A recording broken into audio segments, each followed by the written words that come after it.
Oh my, Associates I'm pulled it sleeping off. today. And a year Thank you. later, Cerro Gordo was pulling as much as 80,000 gallons of water a day out of this spring 11 and a half miles away. And the newspapers just rejoiced. They said, this is a era of prosperity at Cerro Gordo. We have so much water that it's going to become a swampland. They talk about the price of water dropping from 10 cents down to 1.5 cents, and that there was a run on bathtubs and soap as miners could finally afford to take baths up here. And because of their greed of taking out tens of thousands of gallons of water every single day, that spring also ran dry in about 15 months. So by 1875, Wow. Cerro Gordo was 11 and a half miles away, high 4-inch dry pipe. without a reliable source of water. And that was a contributing factor to the first big era of Cerro Gordo, the Silver Era, coming to an end. And fast forward a few years, you get to 1910, and a guy named L.D. Gordon comes up here. And Gordon realized, while everybody was paying attention to the silver, nobody was paying attention to all of the zinc up here. So Gordon transformed this town from a ghost town back into the largest producer of zinc carbonate for the United States. And with that, he took his attempts at solving the water issue. And his was to partner with somebody that already owned a spring a couple miles away. And if you look at the old newspapers of that attempt, most of what you'll find are lawsuits. Lawsuits of Gordon taking too much water, not paying the right fee, and all of that. It's like Mark Twain said, in the desert, whiskey is for drinking and water's for fighting over. And eventually, Gordon's miners realized that at the 700-foot level of the mine, so 700 feet underground, water was trickling into the mine shaft. So they trenched this hole into a big sump, so a pool down there. They collected the water and pumped it to the surface and used that to supplement their mining efforts up here. And fast forward to the early 2000s, and the previous owners before me were still able to use that little trickle of water out of the mine as their main water source up here. But by the time I got the property in 2018, that pump was no longer working. The piping all the way down was cracked, and I was told it was way too dangerous to even go down into the mine to begin with. But with the help of some local legends, we not only went down in the mine, we replaced the pump, we replaced the piping, and we brought a trickle of water back to Cerro Gordo. And unfortunately, that too is very short-lived. The pump went out, kept having issues with priming, and over 2 or 3 years, I was banging my head against the wall trying to get this pump down in the mine working. But now, present day, with the prospect of the hotel coming online and finally welcoming people up here, I need a reliable source of water that's not going to give out. And that brings us to right now, and what is sitting right behind me, which is a well drilling rig. Oh Hey, how you my. doing? I'm David Arvinen. This is Adam Keller. So We're 700 with feet Keller down, Drilling and Pump out of he Chico, had a California. trickle of water And, that he got in touch dried with, up. Brent, and we're gonna try to fix his water solution. So I would think What if we he plan was on doing 800 is feet getting this down, he conductor might casing hit some down better about 20 to water. 40 feet, just to But you help us still with got to any pump it up. unconsolidated material from falling down and get into some good rock. And then we plan on drilling a test hole about 600. We're hoping to find water around 600 feet. Potentially we could go 1,000 plus to find some water. So what I don't understand Be a is challenge. whatever pump they're going to put in here to We've lift already it had 600 flat feet, tires which is and overheating enormous. trucks and all kinds of stuff. So we're Why excited not just stick it and, down in the hole look where forward you to get this your opportunity. trickle? Unfortunately, like everything at Cerro Gordo, it has not been smooth sailing so far. The rock up here is very fractured and crumbly, and 40 feet down, we're getting a lot of rock just falling into the well.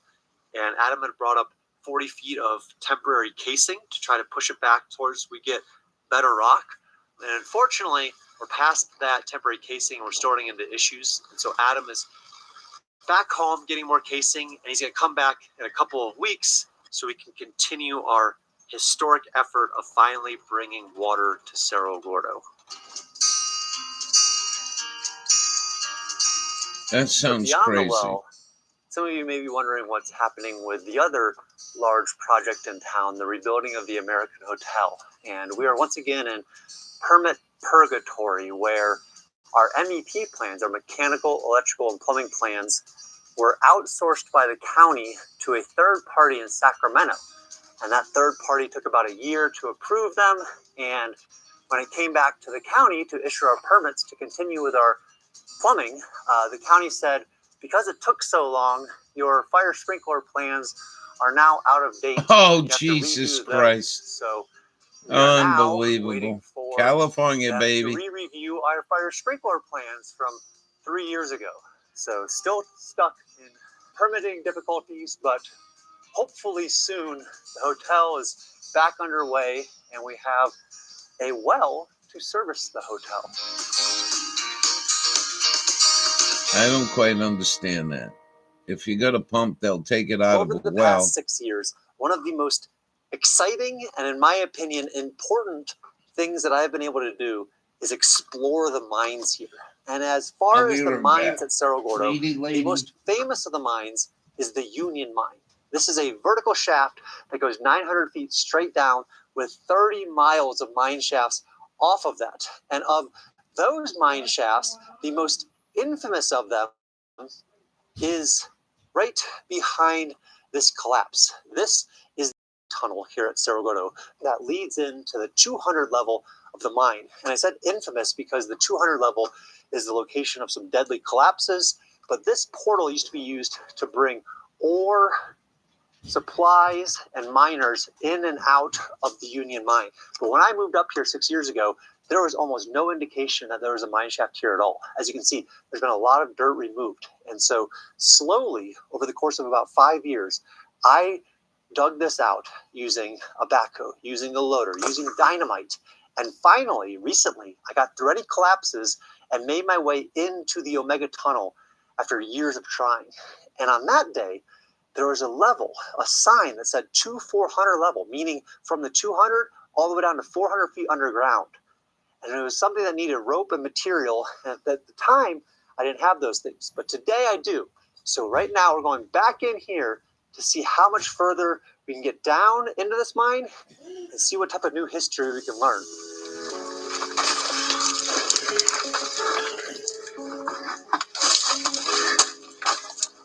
Happy, happy, joy, joy.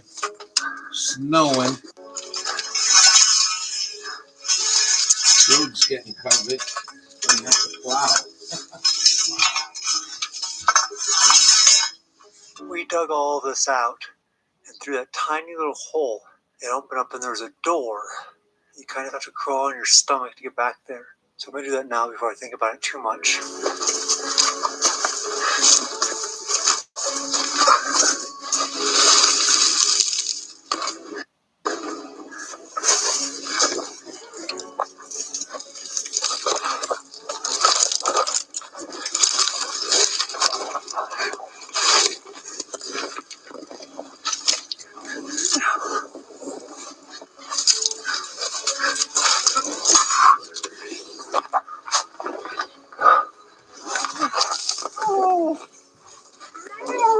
Oh my, what are you wondering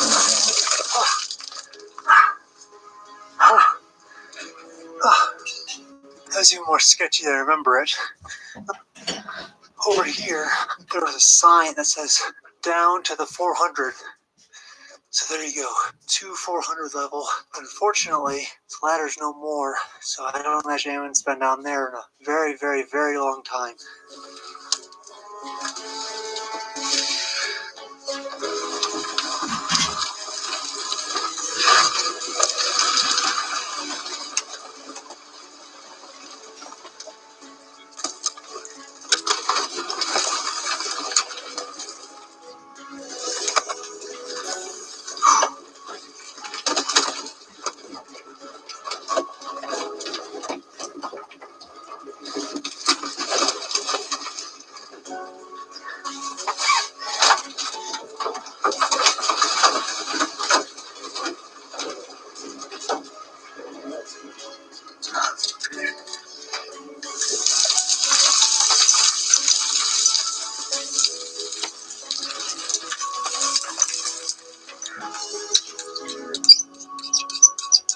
All right, we're down. Let's see what we have around here. Looks like it might go around that way.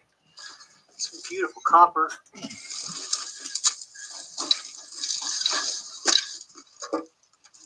An old bucket.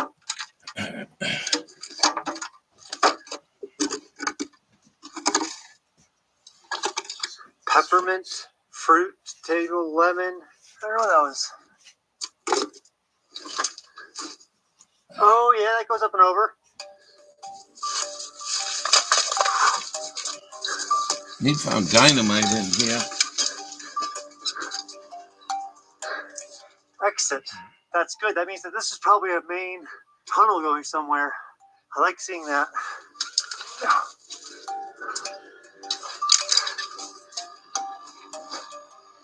Whoa. So that's almost fully vertical. You can see the track too. So this was a big stope.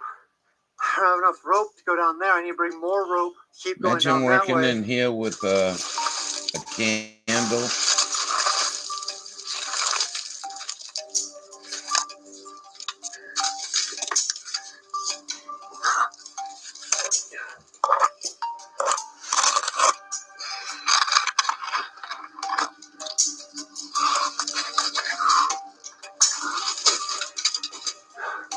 Damn. Where am I?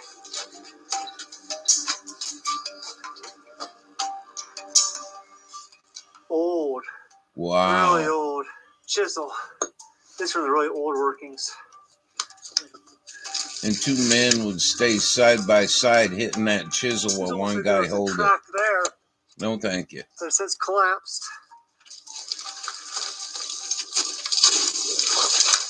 I like something over there. Where's this hole I came through? That was it? Oh my god. It's terrible.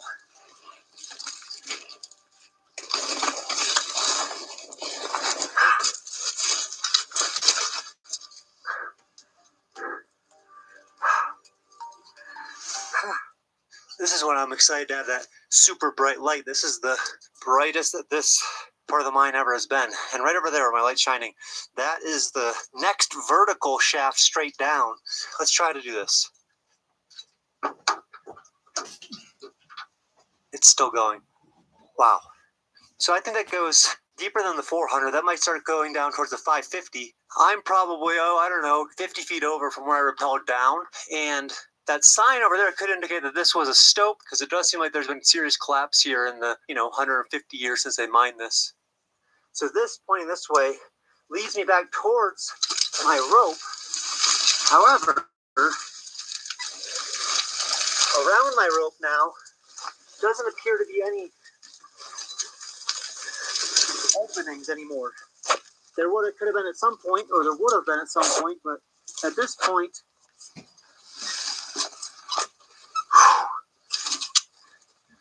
and so unfortunately, this is where that sign to the 400 came down to.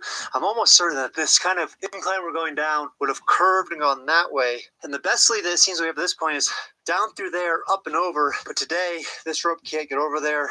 And sneaking through that little hole that I had to at the very beginning wasn't really possible with a ton more rope. So I'm probably going to leave this rope in place. I have a pretty serious trek back up against loose rock. So this stuff has a tendency to want to rain down rock. So I have to keep my head down. Let's get our stuff on and try to get out of here and regroup again.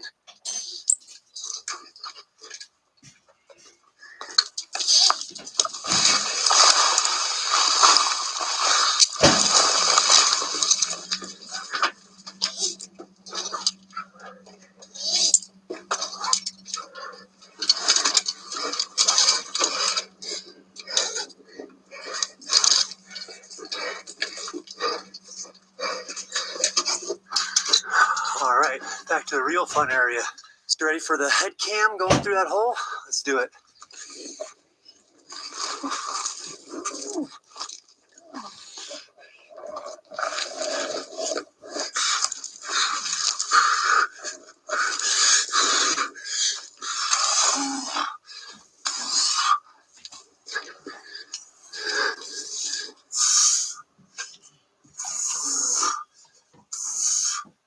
Now that shot, he had to crawl out of there, set the camera up, and then go back in and come back up. But I think today's gonna have to be the final day.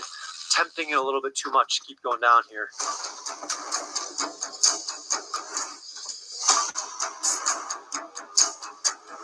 Stroud Strauss and Co. Levi Strauss and Co. Wow.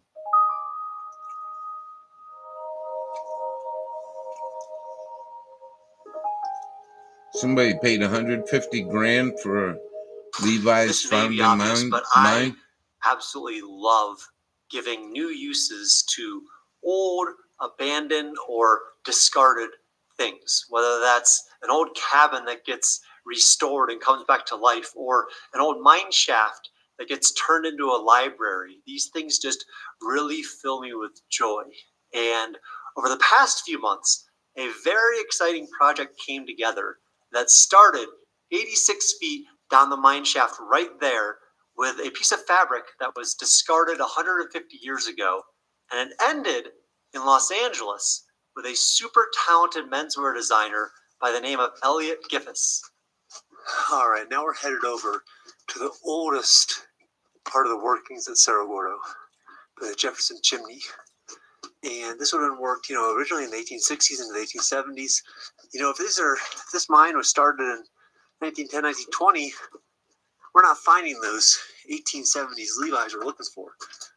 So, a place where Britt and others have found jeans before is around door frames in mines.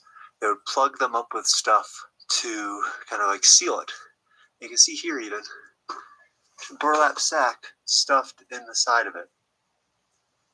So looking at this canvas and this cloth that was shoved in the doorway, on this fabric, you see those little white spots? That is candle wax. And so before the miners were using headlamps, before they were using carbide, they're using candles back here.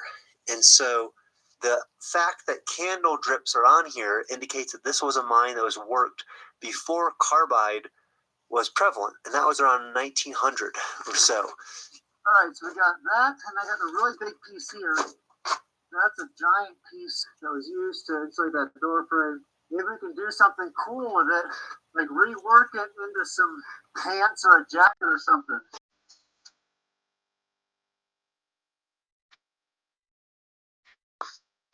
So here's the hall. This is that piece of canvas or duck that's huge. It's probably 10 feet long, 3.5, 4 feet wide.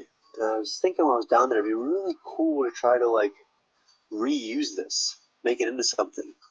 Maybe that's a bag and some pants. That'd be awesome.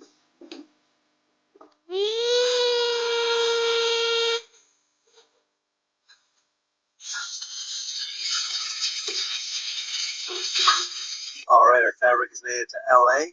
I'll bring it to Elliot to see what he can make of this. Hey guys, my name is Elliot Giffis. I'm a designer here in Los Angeles, focused on menswear design. I'm doing it for about the last 20 years. And I just received this incredible, who knows how old, canvas. And we're just trying to figure out what we can dream up. Hopefully a garment of some sort. I think we definitely have a challenge on our hands, but I think we'll come up with something cool and see where we go.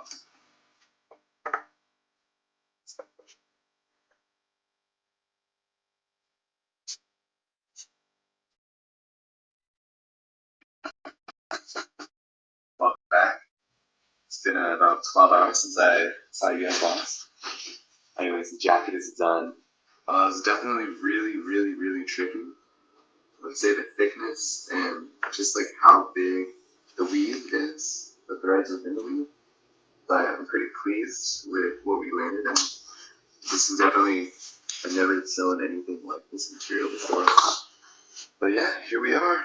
There it is.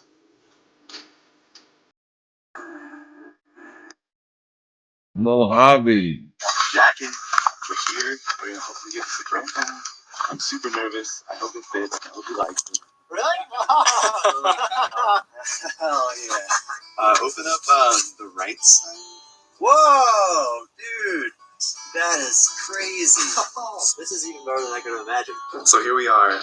In my hands is potentially 130-year-old, maybe older, fabric that has been turned into a jacket. We went with a Type 2 styled duck canvas that was found in Cerro Gordo mines.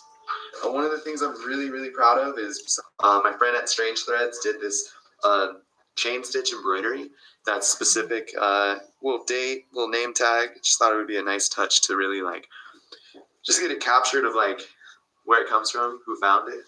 We tried to really just like lean into the imperfections. So there's certain like holes that I didn't want to patch just because when you patch them, you kind of take away from the beauty of like the material. So it's kind of approaching it like a piece of steak, just a little bit of salt and pepper. And so some of them I patched, some of them I just like left as is.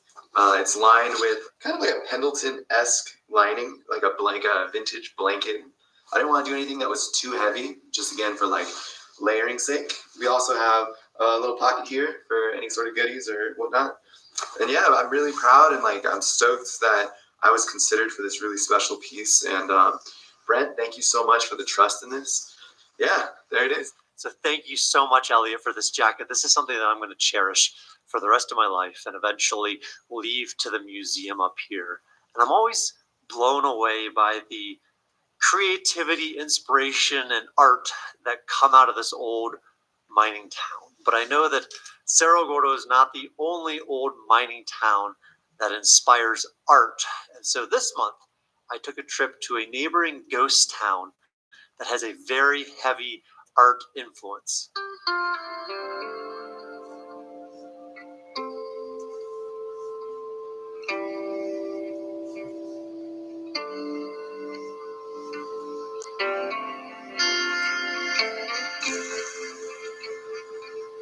Six years under living at Cerro Gordo, something that I found also really important is to try to continue finding inspiration anywhere that I can. This winter, as an effort Wow. to escape the cold up at Cerro Gordo, I took a little road trip around some southern states and I visited other old ghost towns and met some of the characters there and just got my wheels spinning about what's possible at Cerro Gordo. And right now, I'm in a town not too far from Cerro Gordo called Darwin. And I've been to Darwin many times, but I'd come over here, ride around, and try to let my mind wander to Cerro Gordo, what I like, what I don't like. And Darwin's interesting where it was a mine that began in the 1870s, similar time frame from Cerro Gordo. And these days, Darwin has about 30, 35 residents, and it's really becoming known as kind of like an artist community. And the Oh, reason for that is a sculptor, Jim Hunnell, yeah. that moved in over here. His sculptures around town. that Wonder you has see, he been here? but it reminds Several me of others. Marfa in Texas, where this old Texan town, artist moved in and suddenly became very popular. And it really inspires me to keep working with different artists at Cerro Gordo and see what we could create. So we're going to look around a little bit, but my main goal today is not to explore Darwin. I have heard and read about this spring that's out in the desert not too far from here that has koi fish living in it in the middle of the desert. And that sounds pretty cool for me. So we're going to see if we can find it.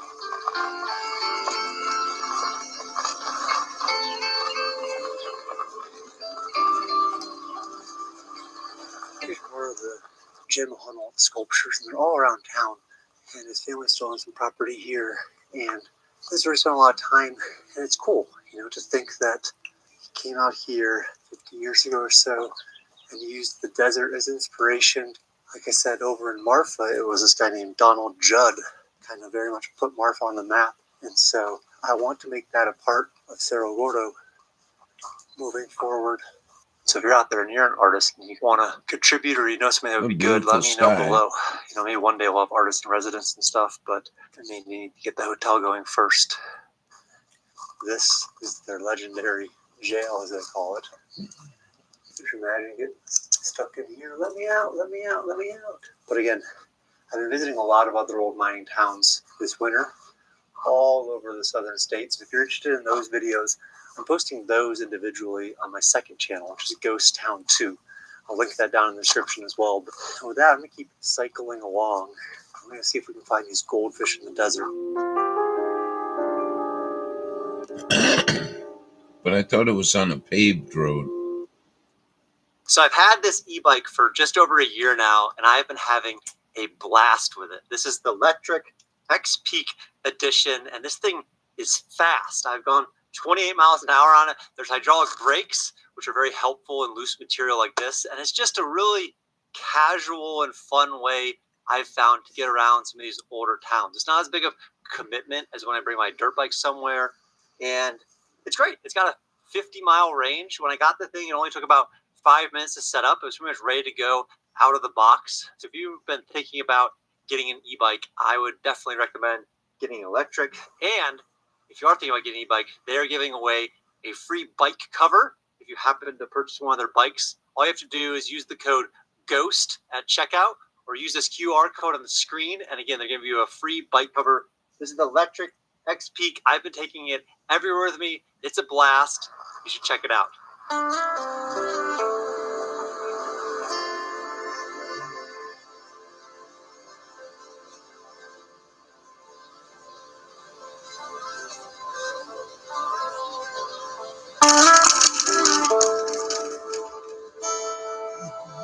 Oh, ID anyone? Anybody have an ID? Hello?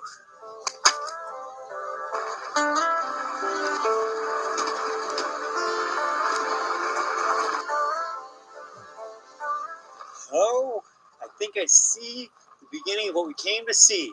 Anytime you see trees out in the desert, you know that there must be some water around. And I'm hoping to find some fish as well.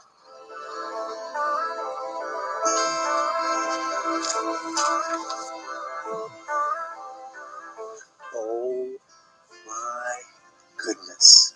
Here we are. That's so cool. Oh my gosh. Oh, I love things like this. Some weird little corner of the desert, in the middle of just this absolute crazy wash, you get goldfish. And from my understanding, this spring that's here is called China Garden Spring, and it was originally set up for the mines in the area. There's mines called Zinc Hill Mines. You know, it's got me thinking. If I had water, if I could do something like this. But look at these guys. They look so hungry. Oh, on my return trip, there's actually feed here, from my understanding. We're going to feed the fish. I was wondering why they were so hungry. They're begging. Well, they heard it. They heard it. You guys ready? Wow, just fiends. All right, let's get moving.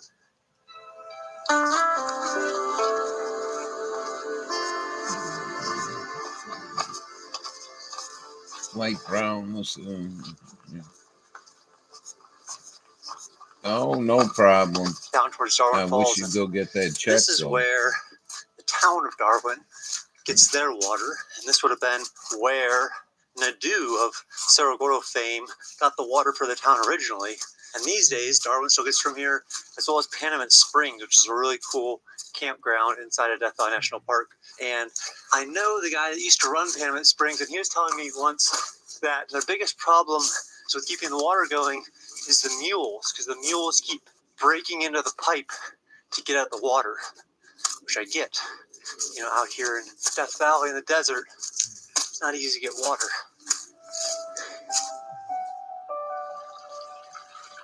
Wow.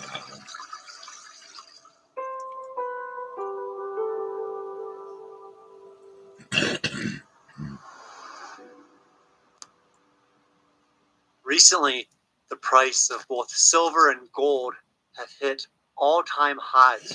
Silver topping out over $100 an ounce, and gold topping out over $5,000 an ounce. And if you own an abandoned mining town like Cerro Gordo, that gets your attention.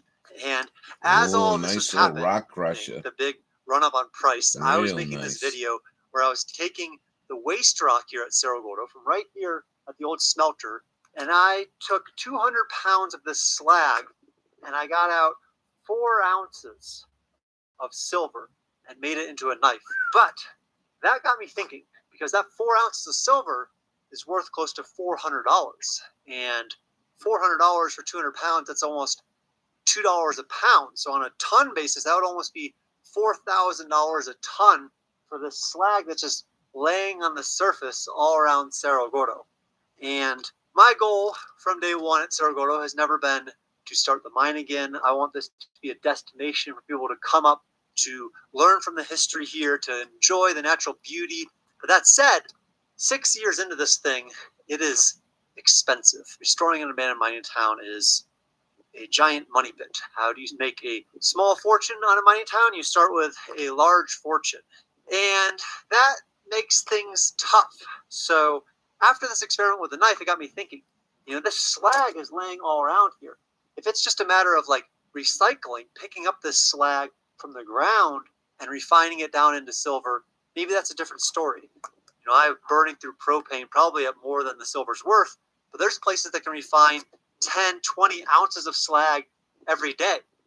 And so today, what I think I'm going to do is spend the afternoon and see how much slag I can actually pick up from all around me.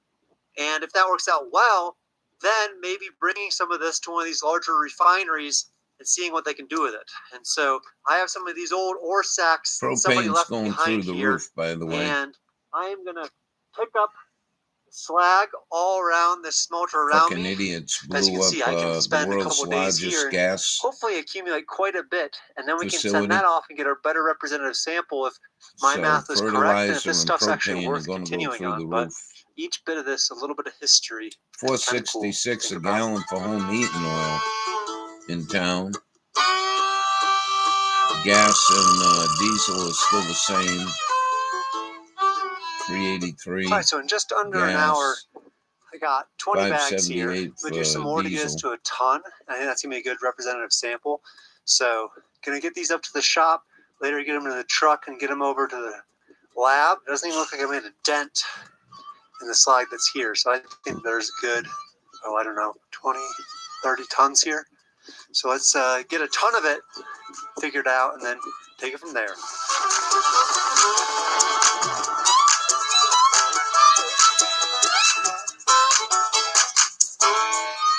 All right, so the bags ended up being between about 40-something pounds and 70-something pounds each. So I'm going to take 40 of them just to be safe. That should put us over a ton, but I'd rather have more than less, and that should give us a good sample. So let's get these loaded up, down the hill, into my truck, and out of here.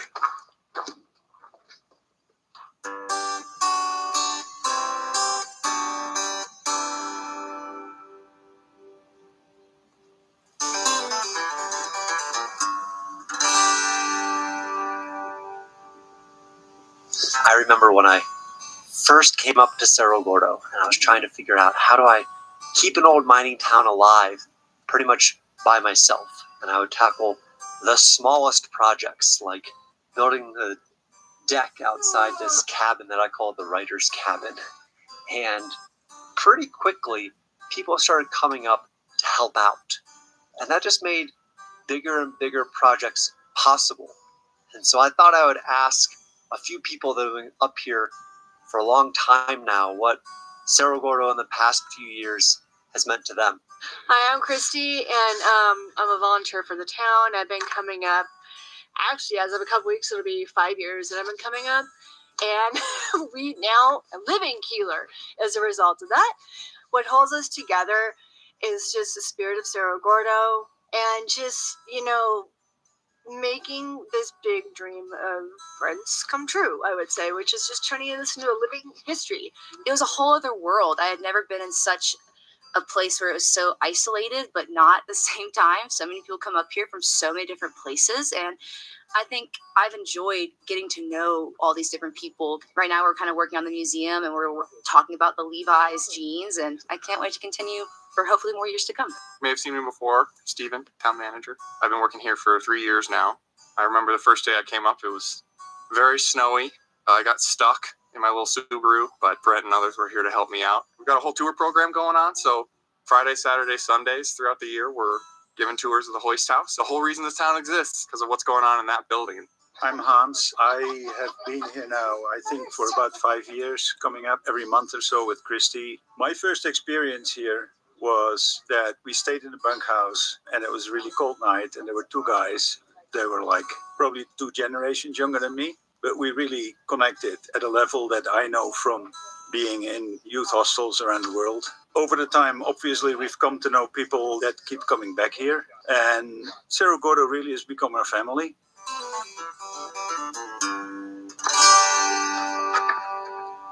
Wow, fancy. How are you? Wow. You like a teeter-totter? The population of Cerro Gordo has grown in the past 6 years, not just of humans, but of animals. These guys are some of the first things that I brought up here when I moved up here, just for some companionship.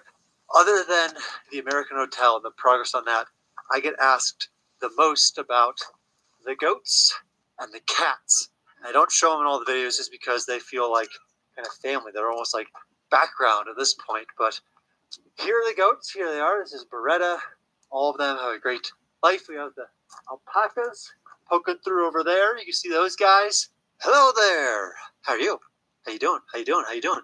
And very quickly, I think I'm going to go try to find the cats. They're a little elusive because they're always out and about, but there's 7 of them still up here. So let's see the cats just as a quick pet break.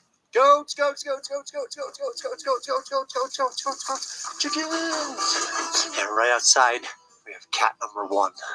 There's 4 almost identical gray cats here at Cerro Gordo. I call them the clones. So there's 1, there's 2. Hello, I see you. Oh, we got a little parade. Hello. This is Radio. She upgraded from a porch cat to an indoor cat 4 years ago. Radio is my buddy, my best friend up at Cerro Gordo.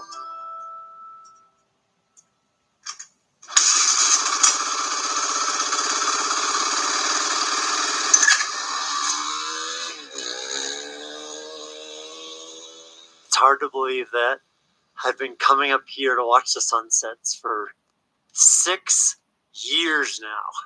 That is a long time. And I remember right around 4 years, I thought, man, people could have had children. Those children are now in school.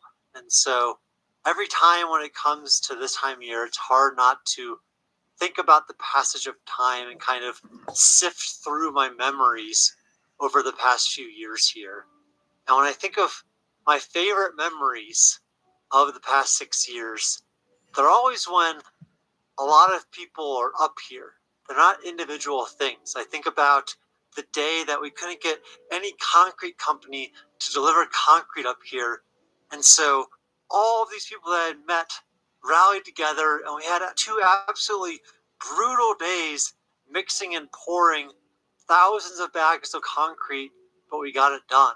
You know, I think about the holiday parties that we have for the volunteers that come up here, and the laughs and the connections that have formed and the friendships that now exist far beyond Cerro Gordo. You know, I think of my favorite day of the year, and that is probably our annual foot race when hundreds of people come together and run up our road. We lose all sorts of money on it, but we have an amazing time. And sidebar, we're having that again this year. So if you're interested in joining my favorite day of the year, it's coming up at the end of May. But the point is, I think the real restoration at Cerro Gordo, more even than the buildings, has been the connections that this place has once again allowed to happen. The friendships that have formed, the human interactions, and just the feeling of, again, that coming alive that I've been chasing from the very, very beginning. So I want to say thank you all so much for that. It's been an amazing 6 years, and I have you guys to thank for it. And I've once again started a Patreon. You know, it's going to be a busy year with a lot of projects going on up here. And so if you're interested in that, I'm going to put some description down below about how you can support the town with that as well. On that note, I am going to sit here, enjoy the sunset while I have it, and think about the next 6 years to come here at Cerro Gordo. Thank you guys for watching this video, and I hope to see you guys next time.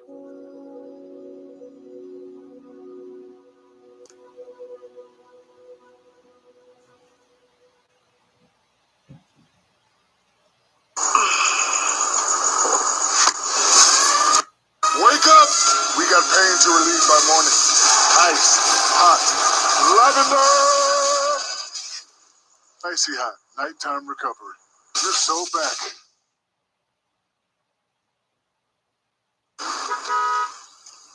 Hey, Dad. Hey, So, Mazda? Mazda.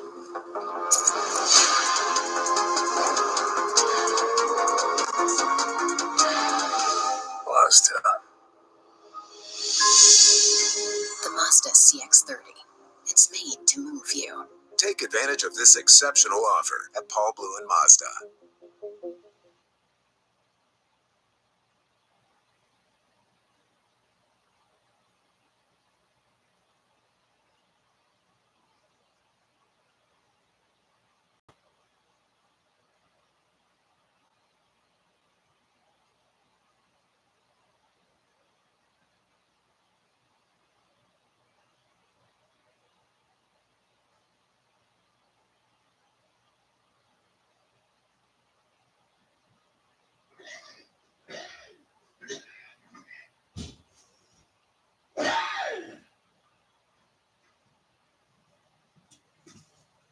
All right. Hope you like that.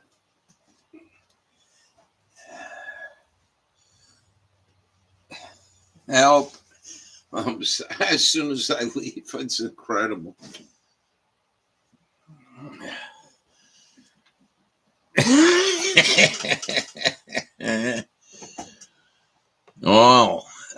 Pete Santinello is off-grid living. I thought that might be kind of interesting.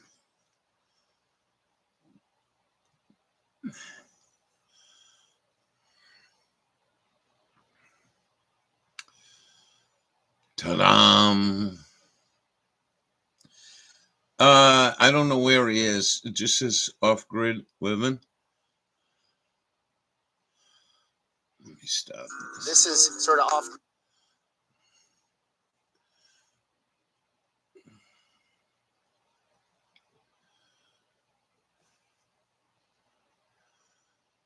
Oh, yeah.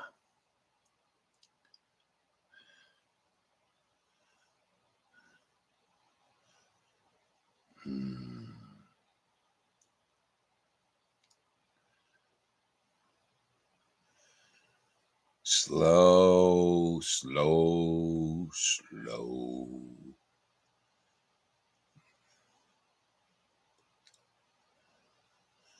Nope.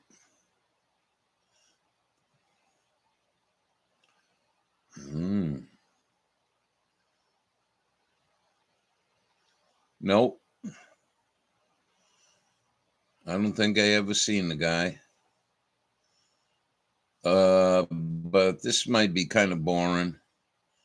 So if you got something you want us to watch, you know we can always do that.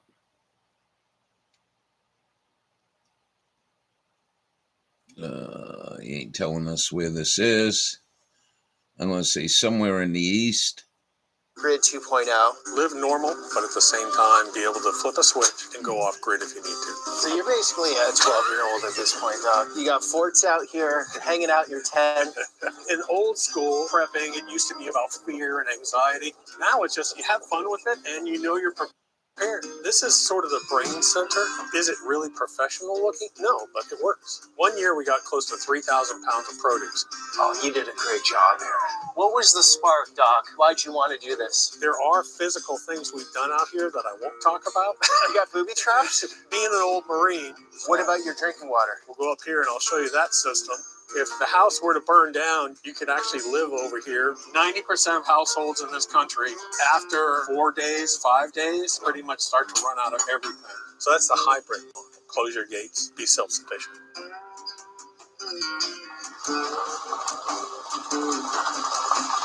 Northeastern Georgia. Doc, if the grid goes out and everything stops, we're good. We could probably hang out for at least 2 years. Yeah, them solar panels are really generating a lot of electricity sort of today. Off-grid 2.0. Right. You're not living in a cabin. You're living a modern-day life. Live normal, no kidding. Be on the grid, luxuries, Uber Eats, whatever you want, but at the same time, I like the greens. And go off grid if you need to. I don't know what we're going to do today. Diabetes isn't a death sentence, this but it is year, absolutely a life sentence. After the meeting with Susan Collins for my wife seen and the son, my 3 wife deer came back, out she was back, 10 feet tall. She felt like we had a they're powerful hanging advocate around. on our side. Thank you, Senator Collins. Please continue delivering. And I don't have money to put up a fence, big fence, 10 The footer. future of home shopping is here, and it's only on Homes.com. Introducing Yeah, I Homes like AI. the greens. Welcome back. How can You cook them in a little bacon and garlic. Yep, I knew you were talking about. I'm trying. Sometimes I don't know what you're talking My about, but chainsaw's that's all right. electric. The mower's electric. This cart is electric, even though I have gas. People think that you have to own 100 acres, but we lived in neighborhoods all of our life, and I've always done this sort of backup hybrid where I've been prepared. My motto is prep and forget. Go live your life. 1 and enjoy acre it because and you're good already prepared. sunshine and You no understand neighbors. how little you have to survive. Something, Not some survive, good but to get by. ground one and question water. here. Someone's invading the property. You get up there. Our sniper position. Your sniper position. So I've got 4 of these all through behind the pond. We'll take a run back there and take a look at that's that a area. little But we've got 4 of these deer ridiculous stands up here. because you got to climb deer up stands. there, So and if every morning somebody's during deer really season, trying I to wake hurt up you, at 4:30. I guess you call it deer hunting. It's more deer watching. pickled I mean, canned I don't- beets, we only yeah. take a couple deer the whole year, but I'll watch thousands come through here. There's Bubba. He was mean to all the girls, so he got kicked out of the chicken house. All these fields up here, it's a hybrid where they're all planted for the wildlife. You can see the feeders up here. Okay. And this is all planted for the wildlife, plus the chickens eat it. Plus, if you ever wanted to come out here yourself, that's kale. So if you want to eat kale, you can get kale. You got radish. Yeah, you got that's turnip, all another these thing. I got a fields in here. shitload of In kale fact, there's a seed. I should top just turnip try up to there that's plant that off big. on one You can come out side here and eat any of this all winter long. a bunch of food for the deer, and maybe they'll leave you alone. And that's one way I think everyone can look at it. It's fun to do. In Oh, old no school kidding. prepping, it used to be about fear and anxiety. Now it's just you have fun with it and you know you're prepared. Fear's not driving this? No, not at all. Because I'm done. I have nothing to worry about anymore. This actually is what the roads used to look like in 1855. This is what you traveled down. How many acres in total? Total of 40. So as an example, in 1996, Hurricane Fran hit us in Raleigh, where we were living. We were without power for 12 days. I had my daughter lying in front of my big fireplace because trees were falling down all around our neighborhood. We woke up and half the houses in my neighborhood were destroyed. No power for 12 days. And I wasn't prepared. That was sort of the thing to say, we'll call it a gray swan event where it's a possibility, but you don't take it seriously, you don't plan for it. I've been through 5 different hurricanes. I've been through COVID. I've been through 9/11. I mean, at 63, you've been through enough crap where you just sort of just prepare a little bit. So this stuff marked you? Yeah, absolutely. It's just good life experience. Yeah, I sold the solar The panels guy that owned this used to own with this. the He had camper. goats I out thought here. about found pulling that one neighborhood. off. I've worked since I was a teenager. I've worked for almost 50 years. But And if the you know last what thing you're I wanna doing do and you is charge retire into a this job that I have to work nonstop. electric True golf cart off-grid up, living, dude, it's hard. you can tap I mean, off it it's when a the power lot of goes out. I've seen a bit more of it actually poking But up. this guy where looks people like live in he's a got more modern money way. than They're that, not where like he in the could middle buy of his nowhere. own battery You're what, bank. 25 minutes from the Major towns, major cities. If I want to go to Kroger, it's 25 minutes down the road. Home Depot, Lowe's. It's all around me. Medical centers. Do you think most of us are reactive? You're taking a proactive approach. I'm in the reactive. The grid goes down for 3 days. I mean, I can maybe last a week. I don't know, right? The average 90% of households in this country, after 4 days, 5 days, they pretty much start to run out of everything. And what's interesting about that is we don't learn. So we went through COVID and we don't learn to prepare. And people can just do a little bit of preparation work. You got a and have video 7 from to that 14 other guy? days. I'm not too happy with this. That's all you need, really, in most cases. When we bought this, you couldn't see the pond. We took out about 20 trees here. Trees destroy your pond berm. We had to take that down, rebuild that. And then this is just, we've stocked it twice. It was just sort of a recreational little fishing thing. You're catching fish out of here. Oh, yeah. I've caught 9-pound bass out of here. So house we're going to go into at the end, but you redid this completely, right? Right. To keep it family friendly, I called it the crap hole because it was just a piece of crap. It was abandoned for over 1.5 years. The guy actually who was in poor health actually died from COVID, and the family This put it on the market. fucking guy with his COVID. Jesus Christ, dude. Whatever. All right, let's go see.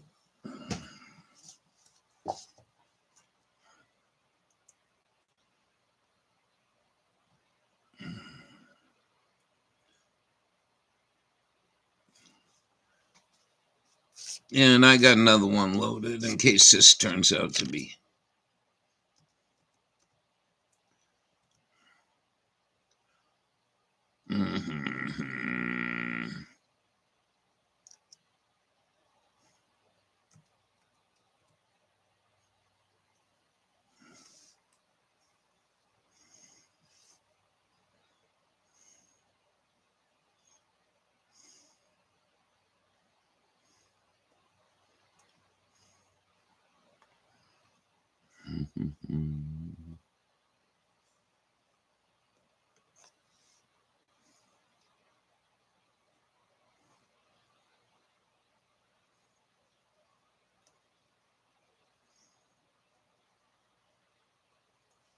Come on, you fucker.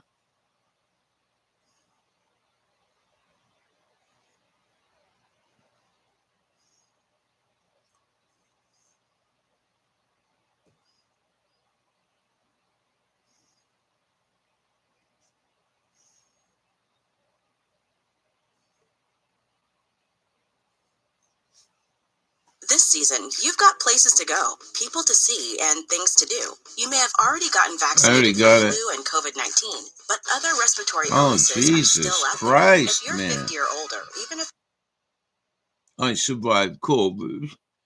Fuck, man. The Islamic Republic of Iran has a secret plan. They believe that they are going to win this war, this Operation Epic Fury. They believe that they will come out the victors. And how is that? Well, they know 3 secrets that essentially empowers them and gives them an edge toward long-term victory. And those 3 secrets they know about are Let me tell you something. First of all, you should be calling it Epstein Fury. That's all this is about. It's to destroy the dollar and the petrodollar in the world so we can get out without getting our hands too dirty. Second of all, it's a cover-up. In my own opinion, for all the pedophiles in Saudi Arabia.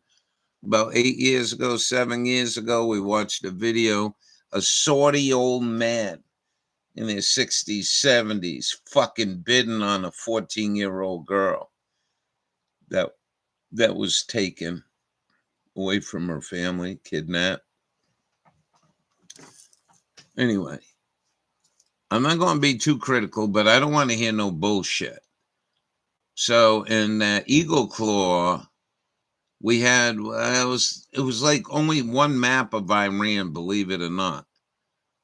And we had to study how to get in and get out from where they were going to drop us off, but they wouldn't tell us where they're going to drop us off. And Iran's surrounded by some huge mountains. And that's why they sent us the 10th Mountain Division and Fort Drum for 60 days to train with them. Let's see what this guy's going.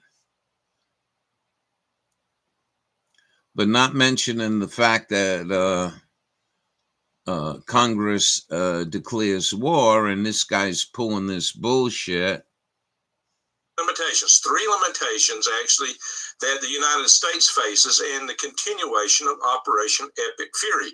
They are munitions, they are markets, and midterms.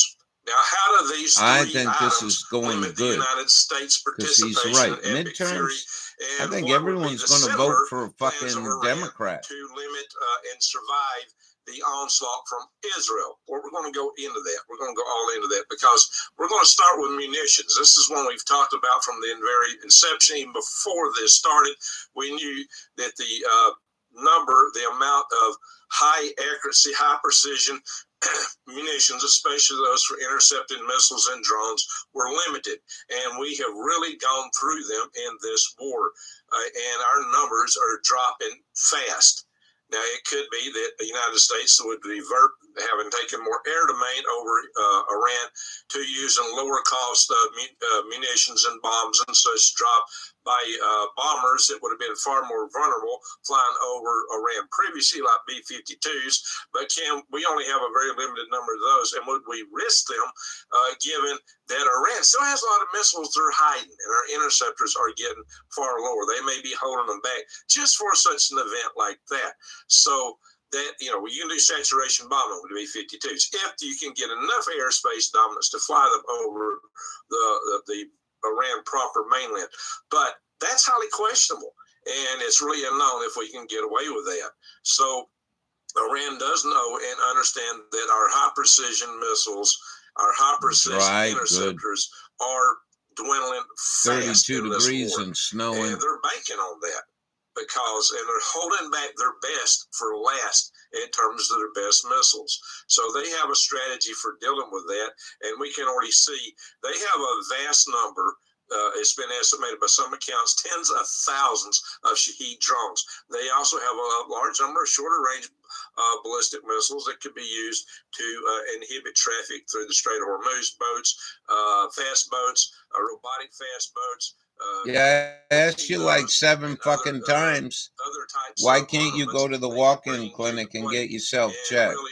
After fucking 2 days of this, I think you would have gone in there. Critical munitions. That puts a hard limit on what we can do and how fast the United States has got to get the I job hate done. when I don't This get may be answers. part of what's If you don't want to done. answer me on here, you can answer me in a The text. Trump administration looking into and evaluating scenarios for boots on the ground.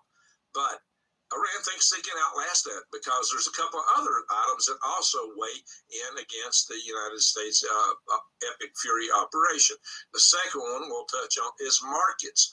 The problem with markets is that that really fuel sucks. costs due to the restrictions on the Strait of Hormuz is impacting not only fuel, natural gas, but fertilizers through the less amounts of the constituents for making nitrogen for fertilizers. I think you should go get the keys and drive yourself to wherever you got to go. Very severe limitations on agricultural inputs, which would drive food costs up months from now. When you'll sit in your grocery store when you'd be expecting to see harvest of these products, and there could be shortages to boot, not only higher costs, but shortages.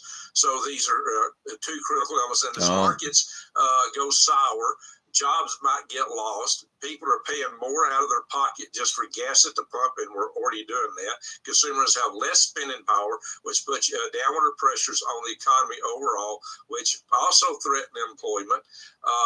And so all these things cascade, and the companies feeling the pains of this might change their political positions on who they fund in campaign elections and things like that. So, and unhappy consumers also may change their positions on how they're going to vote. So that brings us to the midterms. The midterms are coming up fast. They're happening this year. We're about 6 months away from these midterm elections. And Iran understands quite well that the current administration is at risk in the polls. There is a lot of projections that say the Democrats will take both the House and the Senate. I think they're gonna. And the Democrats have pledged. You had the fucking House and Senate Trump and for 1 year, over 1 year now, and this is the best you could do with controlling the House and Senate. Having both House and Senate sucking dick to the fucking Israeli, taking money from them, and this is the best you could do. So, I'm not into voting and shit, but I think there's going to be a clean sweep of the Republicans this time. This ain't very good. I mean, the Democrats are going to wipe out the Republican Party, and then Trump's going to do what? What are you going to start shooting at fucking people in the House and Senate because they're Democrats and they're getting their way? This man's turning this country into a pile of shit so fucking quick. Like, even the other queer bastard child pedophile didn't do that. He did some good damage. Vice President Vance, if they impeach both of them, then who becomes president? The Speaker of the House. and the Speaker of the House then would be what? A Democrat. We could have a complete change in the United States government in a matter of months or within a year. So that could totally turn things upside down. Great losses in midterm elections as a result of the war would make any attempt to squash resurgent Iranian capabilities by future American administrations radioactive, as if we're not going to touch it. The United States may never again have the wherewithal or the political interest to try to thwart future attempts by Iran to grow their proxy networks, their missiles, and their nuclear programs, because to American politics, that will be a radioactive no-go zone. You know, I wish so that can give Iran I wish Russia or China would show up with about 10 fucking ICBMs, nuclear capable, and then tell the fucking American, well, we got nukes now, so behave. Because I certainly don't think these people are aggressive like we've been told. Everything I learned anyway. But I listen to these assholes on ham radio that fucking watch CNN and Fox all day. They sound like a broken record, man. They have no clue. They would never watch anything like this or the other stuff, Mama Hood. We don't want, they don't, that's all they're doing. Is they're getting their information from the Jew media. With the exception and they're very of smart Israel, people. which we'll Some come of them to are in a minute. engineers. So the midterm elections do pose an existential threat to the GOP.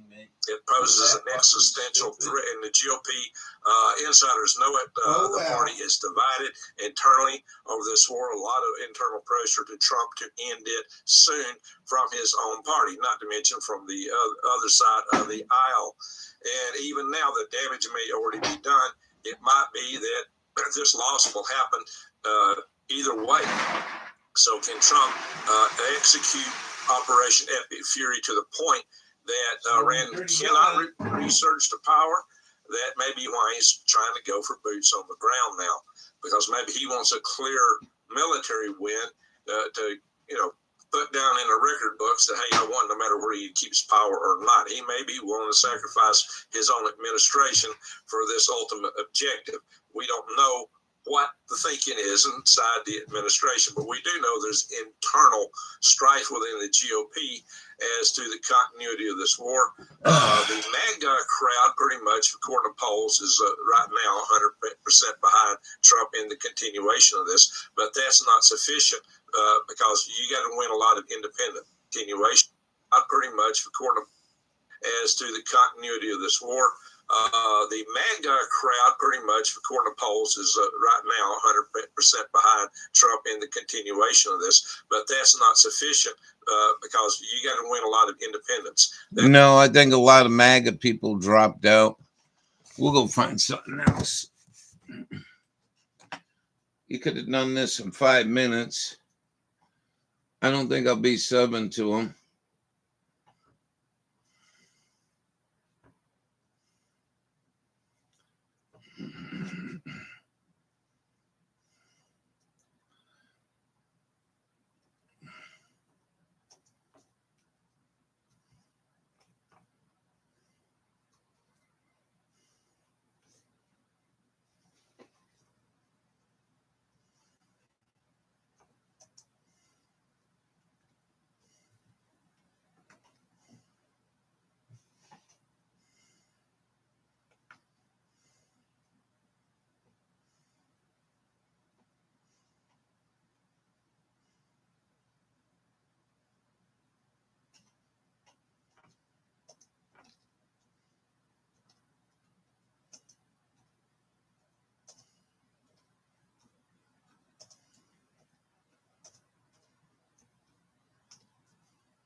This is Mike Dave's. Did this dealer try to scam him with an engine?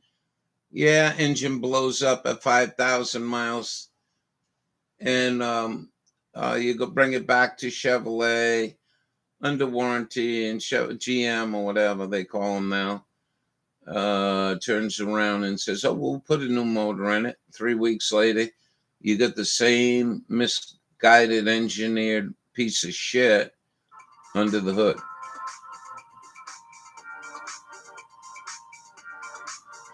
A lot of advertisement for aircraft travel commercials. A lot of them. We've seen American. This one was Qatar. I've been seeing a lot of that. So.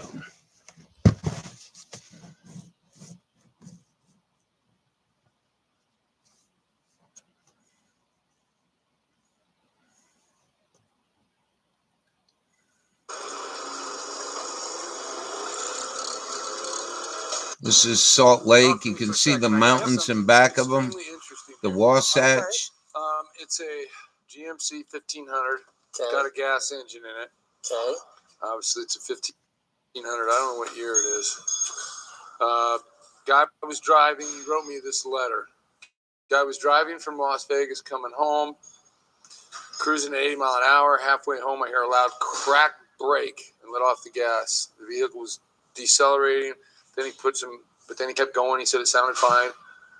Then he got to a hill. As I came to an uphill, this is where my truck begins to wobble and have no power. I pulled over, turned off the truck, and called for a tow. My truck was towed home. The very next day, I took my truck to a dealer where I live. I assume it's a Chevy dealer. I went to that particular dealership because a friend that works there is a service writer. I left my truck there, waited for the dealership findings. The next day, I was called by the dealership and stated they had scoped the engine and found a broken lifter. They recommended new motor and transmission. This is what he's saying here, okay? Yeah. I asked questions. Where did the lifter break? Any rods bent? What did the top of the piston look like? They stated that they would need to talk to the tech. They called back and recommended spark plug and wires. I know I'm not making this up, dude. I'm just holy here, okay? shit. And he authorized it. Why So would a bad lifter, again, was told would you try to sell somebody a fucking transmission? You know? And he says plug and wires. I think Dave's mistaken because these cars don't run wires anymore. They run individual coil packs. So I stopped everything and went to the dealer, paid the bill, and drove my truck home. Okay, now it gets even juicier, dude. Ooh, it gets juicier. Okay. My friend called me back at the dealership in an attempt to get me to take the truck back to the dealership, stating they were slow and that they could get to it faster. Told my friend that I'd already committed to Dave's Auto Center. Today, the very next day, my friend was ordered by the GM of the dealership to call me and advise me that the initial diagnosis was wrong and that they confused my truck with another customer's car. They did not scope my truck and will not confirm a broken lifter. My friend immediately stated they do not want the dealer. This is where it gets super juicy, dude, okay?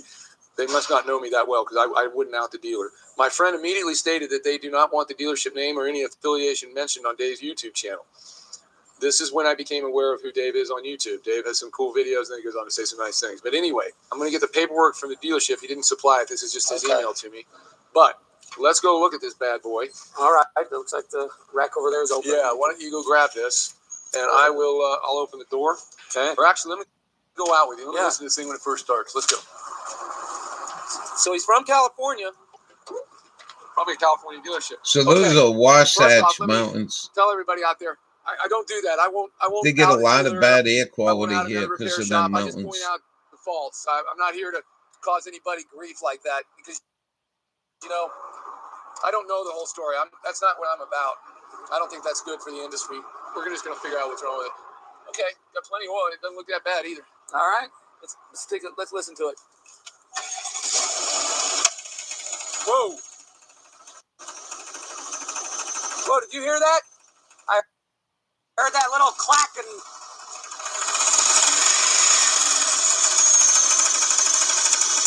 turn it off. So did you hear that like bang? Yeah. Go ahead and start again. Okay, turn it off. Let's try it one more time. I don't know why it's like making it loud. Jeez. That's disturbing sounding, man. Do it one more time. Ouch. Okay, here's what we're gonna do. Let's pull it inside. I'll go open the door. Pull it around. All right.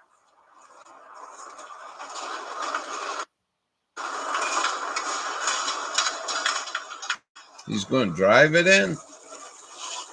Damn. Okay. Since you didn't get to hear it, well, I want you to. Before I start speculating, you ready? I'm gonna start. I want you to. Clear? Yep. Whoa! I know, dude. It sounds like it's gonna hit you in the face. That sounds like it's coming from the intake. Let me take this boot off real quick. It sounds like something wants to come to the front of this motor. Let me get a stool. And we'll see how different it sounds. All right, you ready now? I don't want to. No.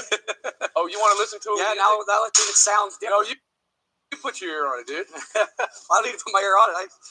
I can just see if it's. You ready? Yep. I'm coming for you. Cue up the spotlight. Drum up the beat.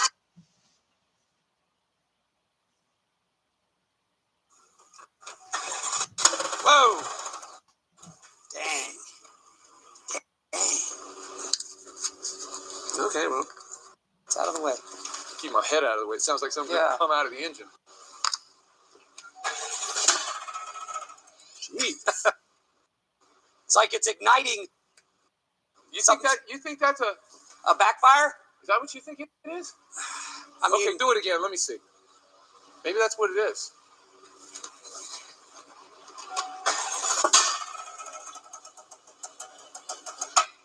It's just weird that it's only on startup. Well, you can kind of go ahead and start up and let it run. Rev it up just a little bit.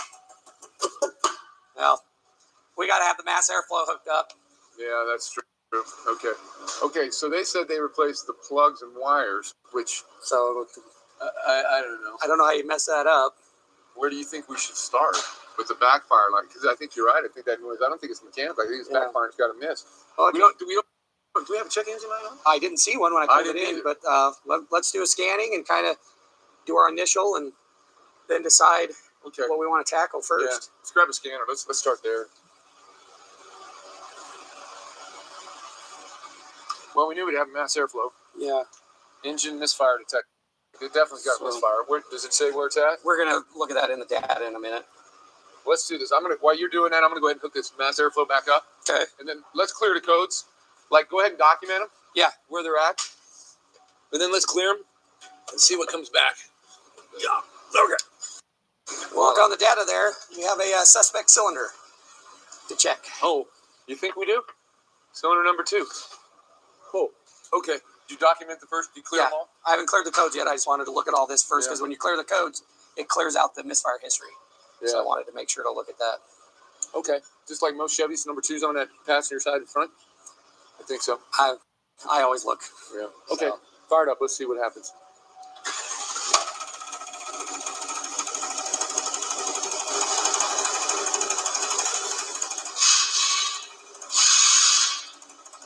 It's still it's definitely misfired.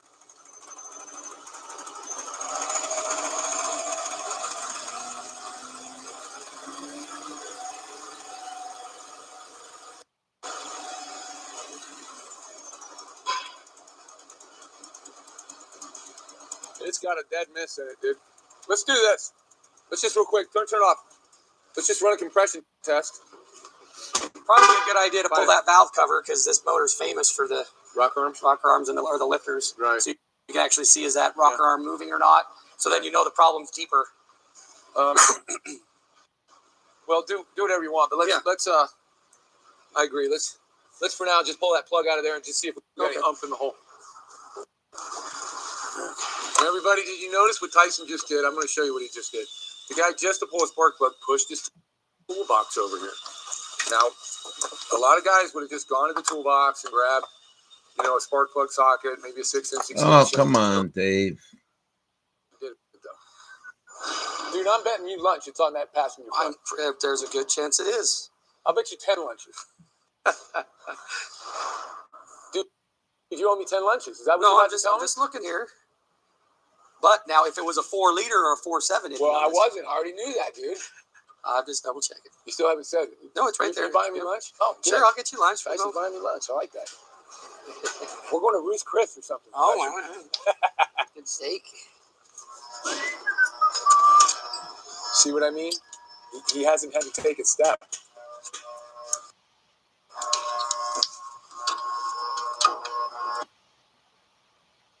Knock, knock, Capital One Bank guy. I just moved into the neighborhood. Can I borrow some Wi-Fi? That's what the Capital One Cafe is here for. Open 7 days a week at most locations. Oh, can I use your ATM? Anything for a neighbor. What's in your wallet?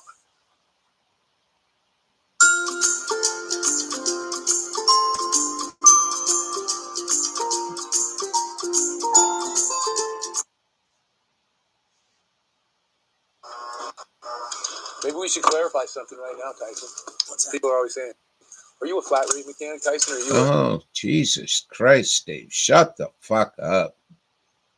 You can just kind of text me. Will you just check another cylinder? Yeah. And tell me what it is? Okay, I'm going to go call the guy. And I say this with all respect. I find it hard to believe, to be honest with you. I mean, some of this stuff, the first one was they recommended a motor and transmission. Did they Yeah, really, but he already said it was the wrong car. Run around and I have them. out, man. Awesome. Thank you. Thank you. Bye-bye. Got the start. I have this look because I'm like, what do you think that is, dude? It's got that variable valve timing stuff, and that's suspect something's going on there where it's hanging It's open collapsed or something, and then all of a sudden it bangs loose. something. Okay. It's hanging the valve open, or It's going to be interesting once Something we get will it be, apart yeah. and find out what it is. Because, I've never heard a noise like that. Yeah. It's just like, bam, and then it goes away. because it's something we can actually watch with the valve cover off too, starting it. Well, that's what you wanted to do first, but he got in the way. I don't see anything really wacko crazy. Go down a little more. I'm going to turn the thing up. I'm going to turn it over.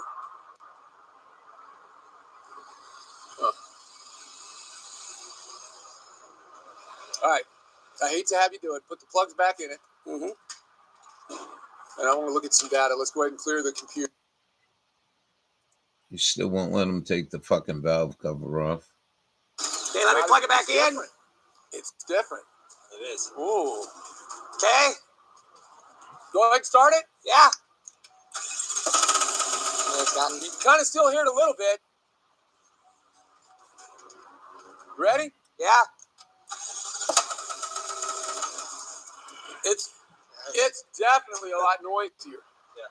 With the wire hooked up to it. Yeah. And it's got 180 pounds of pressure in the hole. Compression's 180. Do you know off the top of your head which cylinders are the AMF? On this style, I believe it's all of them. I think it is all of them, It's dude. all of them now. Yeah. Wow. Let's look it up. But I mean, Yeah. Okay. yeah. I would say the exhaust it's not open exhaust.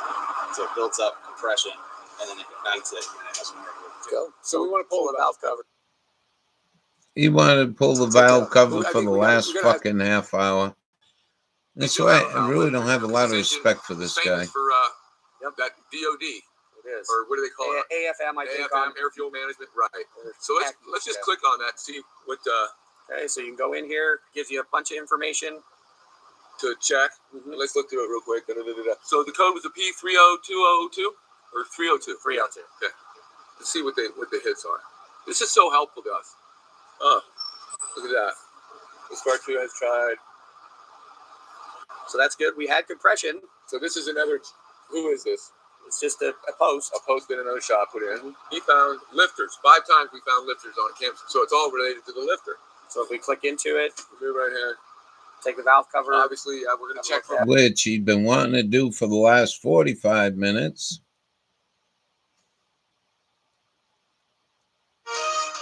Is your bladder leak pad designed for comfortable, worry-free sleep? Try Poise Overnight Ultra Thin with Wings. The thin, absorbent materials provide up to 12 hours of wetness protection, while stay-in-place wings help prevent shifting and bunching. Try Poise. Right now, well-qualified buyers get 0% APR on select certified used vehicles only during prop.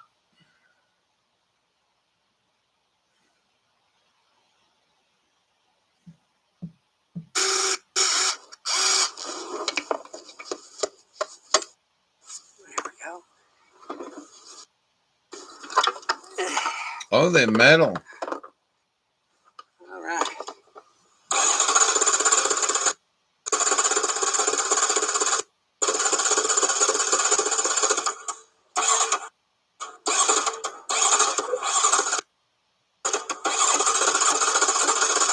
Oh. Look at there.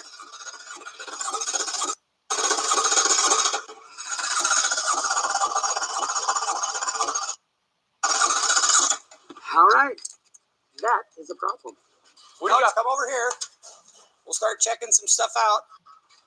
Hop on up. Well, I'm thinking you got to figure it out, dude. I can see that little. You got that grin going on. Whatever this old man does, hold the flashlight. he's very successful. Let me get hooked up. We have to move But here. this guy's a pretty smart mechanic, and that's what he wanted to do right off the bat.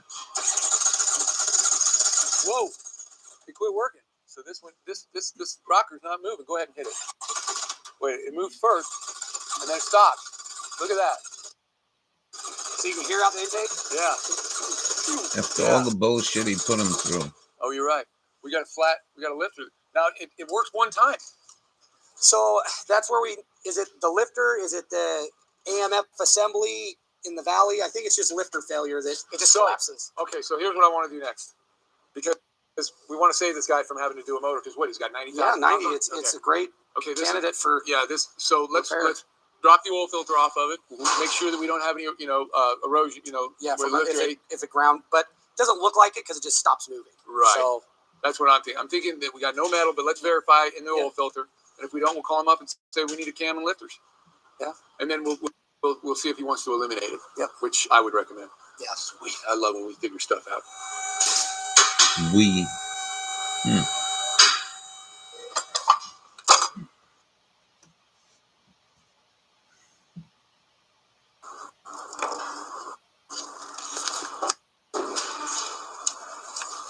They got a pretty neat tool there that cuts open the. A little bit of glitter there. Just. Oh yeah. Well, but it's not like that, Yeah, bearing big material. I'm gonna call him and tell him that we got very little indication. We'll approach him with a DOD delete.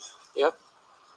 And new cam and lifters. We'll inspect his head, see if we want to do a valve grind. Yeah, that's it. Okay, I'll give him a call. Hello? Hey, G. Yes, sir. G, this is Dave again. Hey, Dave.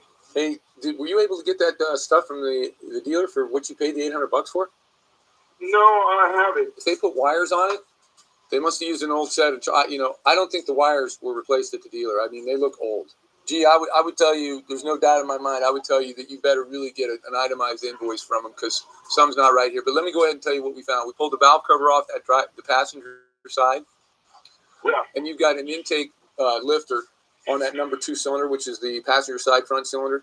It's collapsed. It's not moving. It moves just one time, and then the valve does not open and close. No, it's an intake or a dump? It's an intake valve, an intake lifter that's not opening the intake valve. Now this thing has active fuel management on it, AFM. They call it DOD. Different manufacturers call it different things, but it has the ability to shut down cylinders at certain times through solenoid activation and oil pressure through the lifters. We're going to recommend that you delete that. It's a common thing because they fail. But I'm going to have Brandon put a quote together for you for a cam and lifter and a DOD delete. We do have to remove the cylinder heads to do this job. You can't get the lifters out of one of these motors without pulling the heads off. And when we pull the heads, we'll vacuum check them and make sure that there's no issues. Because, the truck's only got 90,000 miles on it. Everything should be fine. We bore scoped the cylinder. It looks fine. So I don't think you got any problem at the bottom end. We also cut the oil filter off of it. I wanted to see if we had, like the cam lobe was deteriorating and caused a lot of metal in the motor. And you've got very, very, just a little bit of particles in the motor. It's not, I do this a lot, so I'm not really worried about it. But when we get that cam out, we can take a better look at it. But I think you'll be fine with the bottom end, meaning, the pistons, the crank, all the bearings, the oil pump, all that stuff. But we probably would want to replace the timing chain kit because I got to remove it to do the camshaft, replace the lifters, and then eliminate the DOD and check the heads. It's a pretty straightforward job. Brandon will probably be back to you in the morning with a quote. Take us probably a couple weeks to get it done, and you should be good to go. But I'm telling you, G, I so want to go over that invoice when you get it from the dealer, so keep me in mind, okay? When you told me a lifter was broken, what did they see? What did the lifter look like? Did it affect rock? Yeah. Well, let me kind of cover that for you. You know, the lifter is collapsed. I don't know. You could say it's broken. Okay. I mean, that's true. The lifter is not functioning and pushing up on the push rod and opening the rocker arm. So they got that right. But what I'm wondering is why they would even sell you, a tune-up, spark plugs and wires, and the wires do not look new. That's why you just need to get an invoice and see what they actually did. And maybe there's just, maybe it's just linguistic confusion, man. I don't know, but let's get the paperwork. I'm going to have Brandon, he will send you a video of that rocker arm not opening. We'll show you exactly, we'll give you all our information. We'll bring you basically right into our shop, into our bay with our digital video and show you what we found. It's a no-brainer. Okay. All right. Then let's get it done. I mean, you're not going to get resistance from that's cool. I'll have Brandon get you a quote, and we'll be back to you and we'll get you done. Thank you, G. Awesome. Thank you very much for following up, Dave. I really appreciate it. Yeah, it's good. We love working for you. Thank you. Thank you. Bye-bye. Folks, I'm going to tell you this right now. I hear this a lot. When you have any work done, I don't care if it's plumbing, bricklaying, yard care, your car detailed, get an invoice. That's your record of what was done, and you need that. That's important. You don't just pay a bill. $300, $8,800, whatever it is. Get an itemized statement of exactly what's done. That's so important, and it's your protection. Look, I want to explain. I'm going to take a step back here for a second and explain. I have a policy here, and I want to explain the rules behind that policy. And the rules are how I think. I never will out of shop. People ask me all the time, when I look at work and somebody else, then you're fucking covering up for fucking piss poor job. That's what I got to say. So we're not going to see how he handles it, but I think he should, once he repairs the vehicle and finds the invoice to be totally bullshit, I think he's got a fucking responsibility to out him out. And,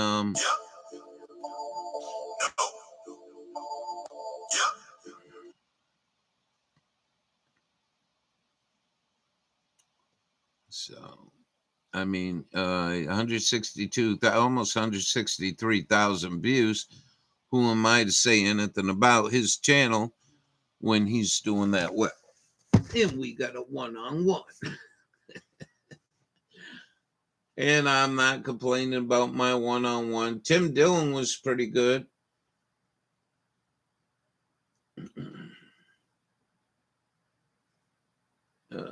Let's do this.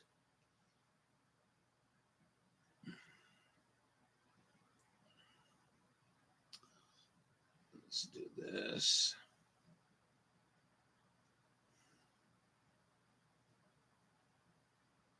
Yeah, right. We got some people are finding meteorite fragments from the Ohio deal.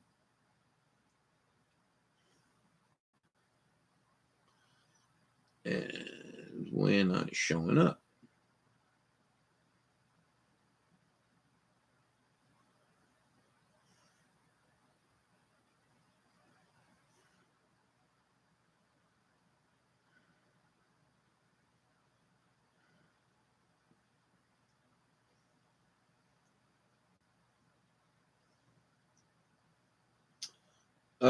This guy's going off on Walmart shrimp.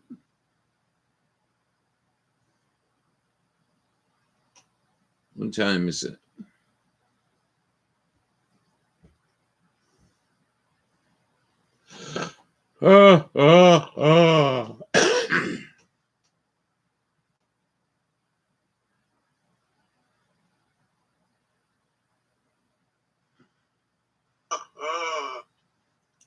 That's what I said.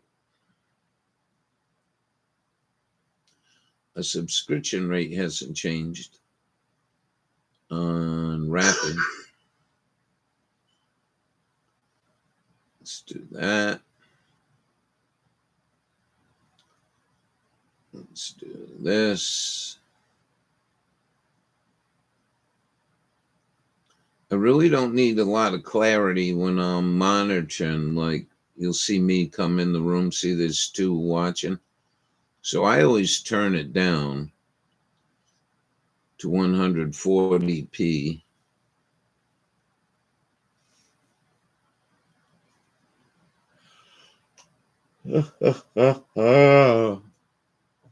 Boy, we didn't see like 3 exploring videos this week. They didn't show up. I wonder what's going on with that.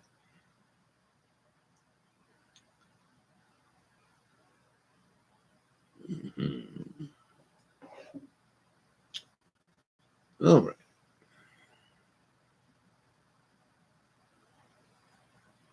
Boom. That guy you had me sub to, is telling you to stock up.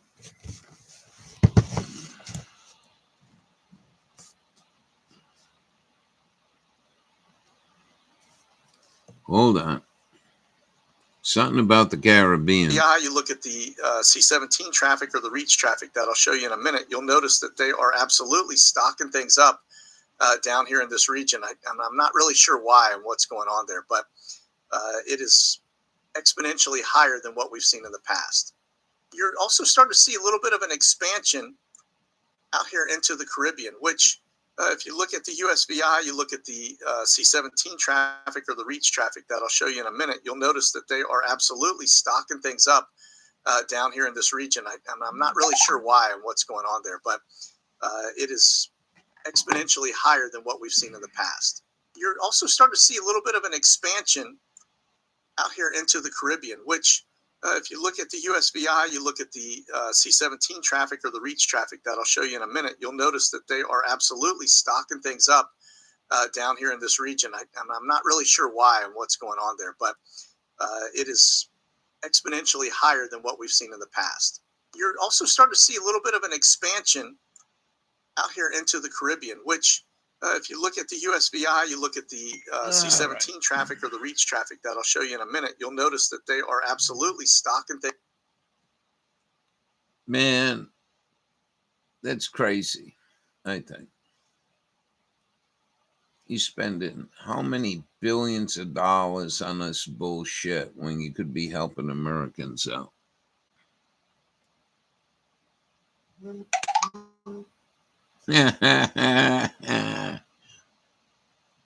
Off-grid paradise. I remember subbing to her, but I don't remember her. So let's go see.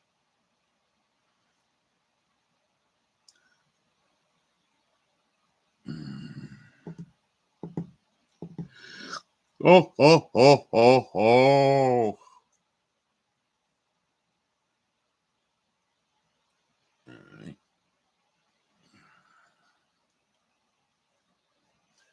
Boy, Kansas City auditor had a hell of a tough time at Starbucks yesterday.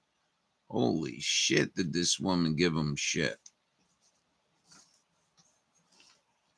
All right. Oh, I know. These are the folks that bought the that boat they were fixing and off-grid living.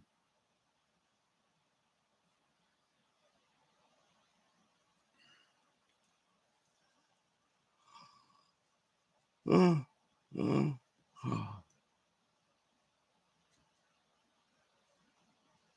I can play 360p on this one. What? We've heard rumors about this place for years, and now that it's up for sale, this was our opportunity to come check it out. It's February. Oh my gosh. This place sits on over 90 acres, borders state land, has true year-round creeks. So in today's video, we're going to show you guys everything. The brand new log home. A massive shop. The greenhouse. A guest cabin, and even an underground concrete bunker structure, off-grid solar power, and enough space here to build an entire family compound. So let's start at the house. It's almost 3,000 square feet, 3-bedroom, 2-bath, built in 2024. Ooh, I like the pine deck. If I ever build another house again, I'm making sure it has way more covered porch space. Mm. Hello? There shouldn't be anyone here. Oh my gosh. Wow, look at the windows. Look at the views from here. Look, you can see all the way out to the Northern Rockies. So now, you This know, door's when for the I go to human. Nevada, several places I've been to Nevada, Hello? I'll show you what they Shouldn't be do. anyone. Hold on a second. Let's see. Oh my god. See the wood stove where it is? Well, what they would do, they'd put the wood stove on the left here, run the pipe up, have the pipe go all the way across the room and then back up. And a lot of places in Nevada didn't have the wood stove exhaust going straight up. It was on the other side of the room. And what they did is they pulled heat off this pipe. Gosh. Wow, look at the windows. Look at the views from here. Look, you can see all the way out to the Northern Rockies. This is insane. This door is for the humans. This door is for the dogs. You come in here, there's a place to sit down, kick your buddy's shoes off before you enter the home. Wood stove with a big, long chimney, so you get all that energy coming off the chimney instead of out the chimney. No, that ain't what's going on Blaze there. King. These stoves have a really good reputation.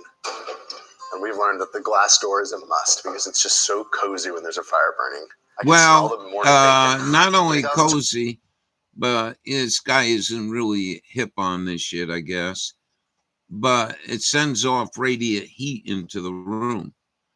Just like an electric heater that has radiant heat. That's what the glass does. It's very important. And mine are very important to me because they heat up a lot of the wood and a lot of the bed and stuff like that. So you're two down. square feet is not a small home, and I can tell when I'm in here that there's plenty of space, but I think it's also really efficiently built for like energy consumption. Gas This is one of stove. those off-grid stoves that doesn't require any electricity. Really? Yeah, so it's a full like piezoelectric manual sparker. No electricity required. Filtered water. Yep, reverse osmosis.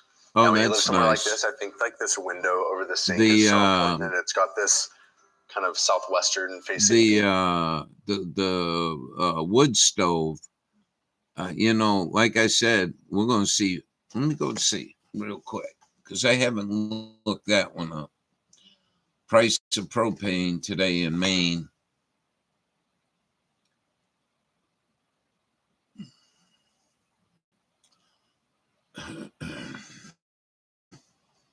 This is going to go way through the roof.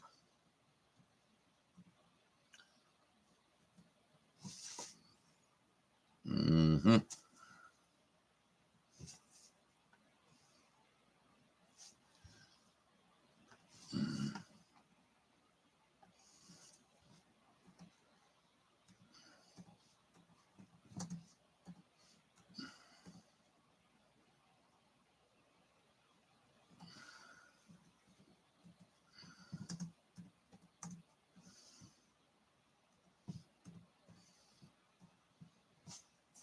Average price of propane in Maine today, $3.37. Wow, that's a lot lower than what I thought it would be.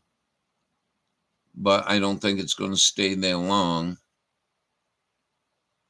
So if you use 20 gallons, you're looking at $100 to fill it for 20 gallons. I just think that stove, if you're going to use a stove like that, I think it's not a bad stove, but you need more cooking, like a real good, I could find one.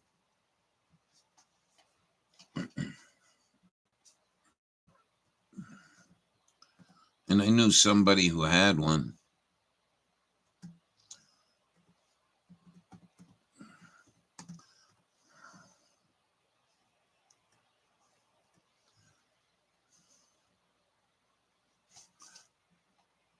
Oh, hold on. Let me put this in here. cooking stove.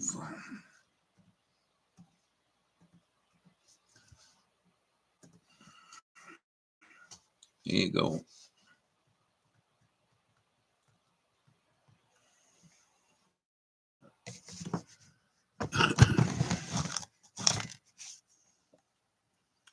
Look at this brute for $4,300.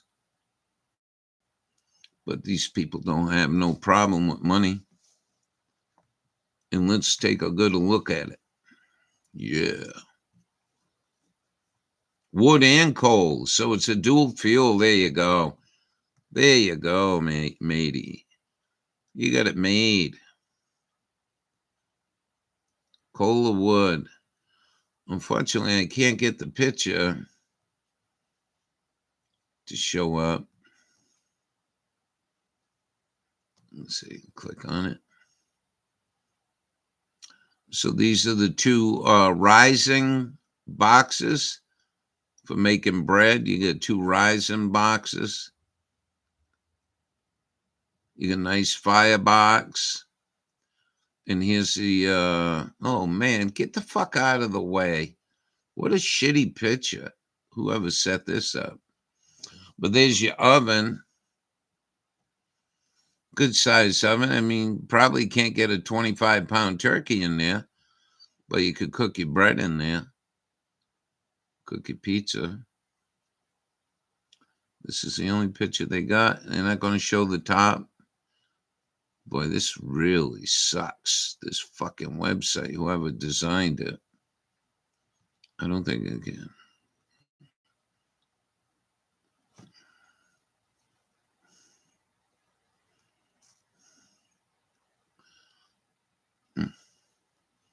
What a shitty goddamn website.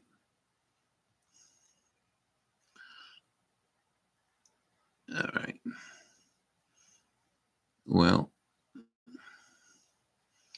that's one possibility. I like the fact of getting coal, because if you can get coal, far more superior than wood. Look at this beauty, man.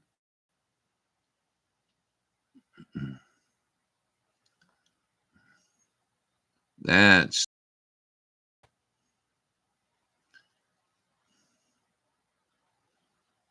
I'm not really liking the clean out drawer though. And where's the firebox? All right, there's the firebox. It looks like wood only. Get the fuck off my goddamn screen. No rising place to rise your bread. This is like cheap Chinese shit. I don't know if it'll tell you where it was made. I wouldn't go this route. Look, that shit don't even look. They don't even have fire brick in here. Nah. Not impressed. Pay the $4,000.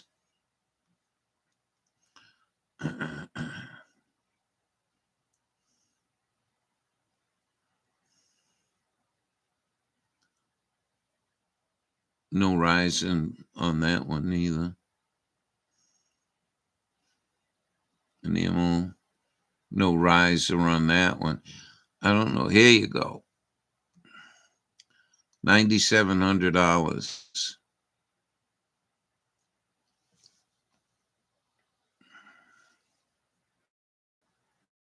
So you got your rising deal there. You get a real small wood box, so that's kind of sucks. This is a hot water tank. Will it go bigger? Yeah. Oh, you fucking Jew bastard. Are you shitting me? Nope. You fucking scumbag. Cooktop looks really neat.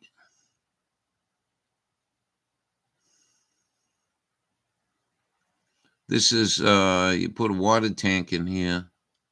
What another scumbag put this fucking thing together. Maybe they don't want you looking at shit closely. But I think this is. I like that other one though. That big one. Has a much bigger firebox.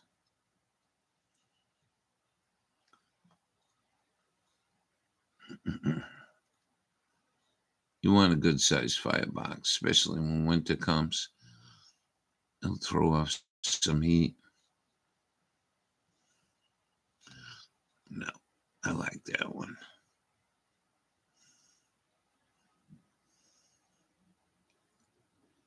Oh, you son of a bitch.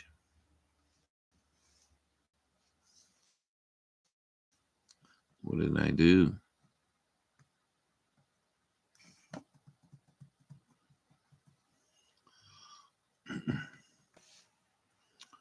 I don't think we can go back. But Amish make them.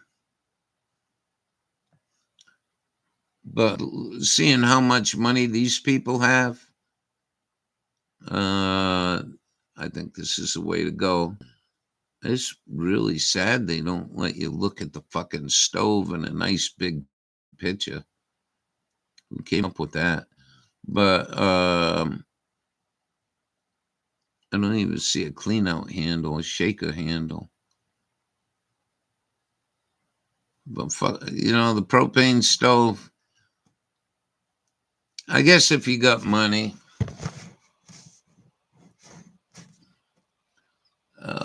but in case propane,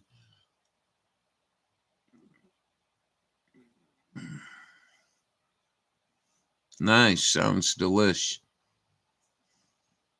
You out in the meadow, it makes me want to wash the dishes, just so I can look out at the wildlife. Hey, look, there's a grouse. It's out in the meadow, just being a little prairie chicken. I think there's a surprise down there, but we'll go down there last. Whoa. Whoa. Whoa.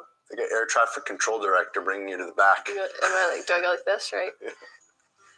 Okay. Nice laundry room. I love all the wood everywhere. Nice like washer and finish. dryer. Very repairable. Hey. Oh, I thought it was an incinerating toilet at first, but no, it's a bidet.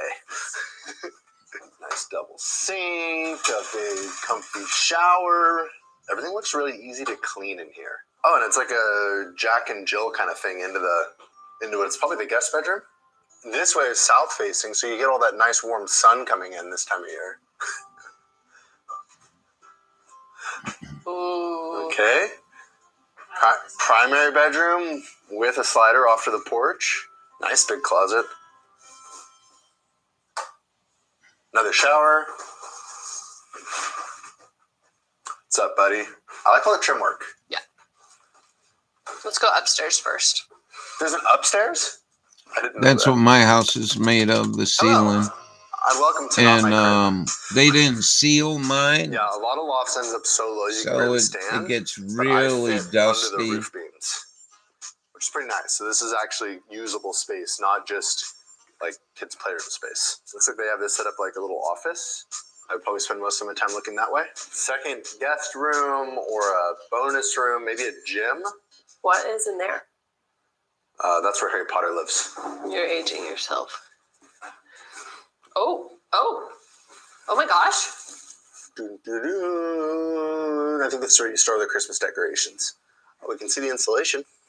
What did they use? It looks like continuous insulation that wraps from the ceiling down the walls, which means no cold bridge at the corner. You can just feel this house feels warm, even though it's wintertime and it's cold outside. That reminds no me, I opened a can the other This day. is probably one of the most have to usable use lofts I've mine. ever been in.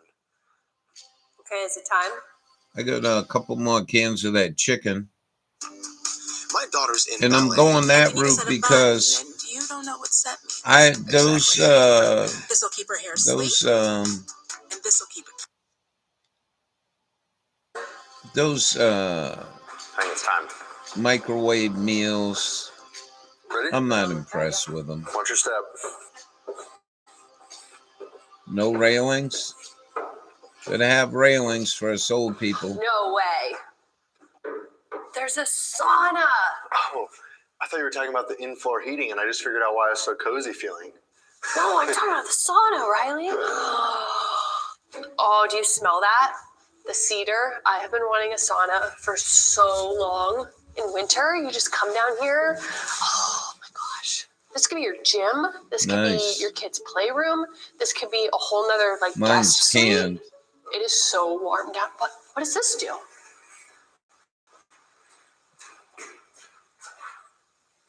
Don't touch that. But it's plumbed for a shower. So that would be the shower head. Yeah. But I can't touch it. It's not complete. That's the drain. But my brain is screaming at me. I want it. It's pretty cool. You get out of the sauna and you walk over here and you shower off. Full disclosure, this property is not fully off-grid. This cabin is grid connected, but also completely off-grid capable.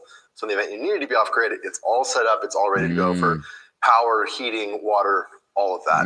But when you're not off-grid, you've got all the conveniences, comforts, and amenities of being grid connected. So here we've got full hydronic heat with a gas boiler. If the power's out, your gas boiler still works. It takes very little energy to basically fire the gas boiler. Feel this floor.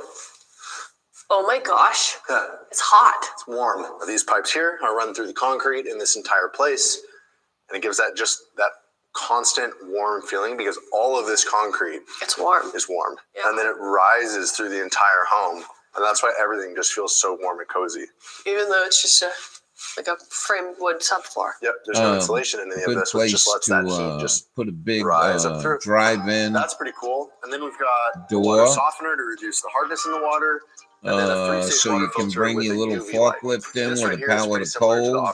Water filtration throw another cold stove down here, let it idle. Filter and a UV light for sterilizing. Basically, you can put dirty water through this and get drinkable, safe water coming out the other end. And then he also has the RO system up in the kitchen sink. It's a very robust water system here. Giant. I think if you tried, you could. Beam supporting the entire second floor. So what would you do with this space? I've been into riding the spin bike and doing yoga lately. He's not kidding. I'm not joking. So just like the sauna and the windows, I would probably turn this into like a home gym wellness zone. Maybe that's what happens when you get old and have kids. Is this a wall-mounted vacuum? Yeah. Whoa, Courtney, are you getting outfitted? I'm actually pretty excited about it. That looks like a big blower. I feel like we can use it on the boat project. Yeah. I love the feeling of finding a good deal, but these days it's starting to feel almost impossible to find a good deal on the internet. And that's why I've been really enjoying what purchase dollars. So, of nowhere on the top of the world. What not? Advertisement. Oh my gosh. Oh, I could dig some of that. About a porch and a rocking chair. We got some nice trees here to put up an antenna. And from a maintenance perspective, this house seems really well thought out. Is there anything you change about the house? It needs more windows. I always want more windows in a house to look outside, but I get that there are thermal loss. So this is probably a good compromise between the windows and seeing outside, but also keeping it energy efficient. You're not telling us where this is either. Is it real cold country? This garage? There you Monster go. Shop. I'm game. Monster call it a shop. Ooh, jet skis. Is there a lake on this property? I don't think so. No, it's a nice garage. It's got a bunch of storage up top. You could easily park cars in here for the winter time. It's really deep. I really like the way they did the framing on this. This is called bookcasing or commercial style girts for a post frame building. And it's where you use 2x6s horizontally instead of 2x4s vertically on the outside. And what this gives you is a way to, one, sheath it. So this is a fully sheathed building, which makes it tighter, stronger. But then it also means that you don't have extra redundant framing in order to do interior finish. Because now you're interior finish. So that's getting a little nerdy, but basically the way that it is, it's fully set up to be insulated, finished, and heated inside here. And I love how close it is to the house. It'd be really easy to be able to park your car inside here, walk over to the house. I want to go look at the solar. Those arrays are a lot bigger than they looked in the photos. Oh, we got at least we missed the hot tub. Hot tub. 3-wave 75-meter loop there. Is it on?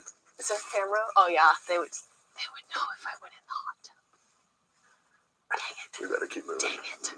Look at the view from the hot tub. No. Back to the solar. No more getting distracted. Well, When your severe asthma says you can't, Tespire says.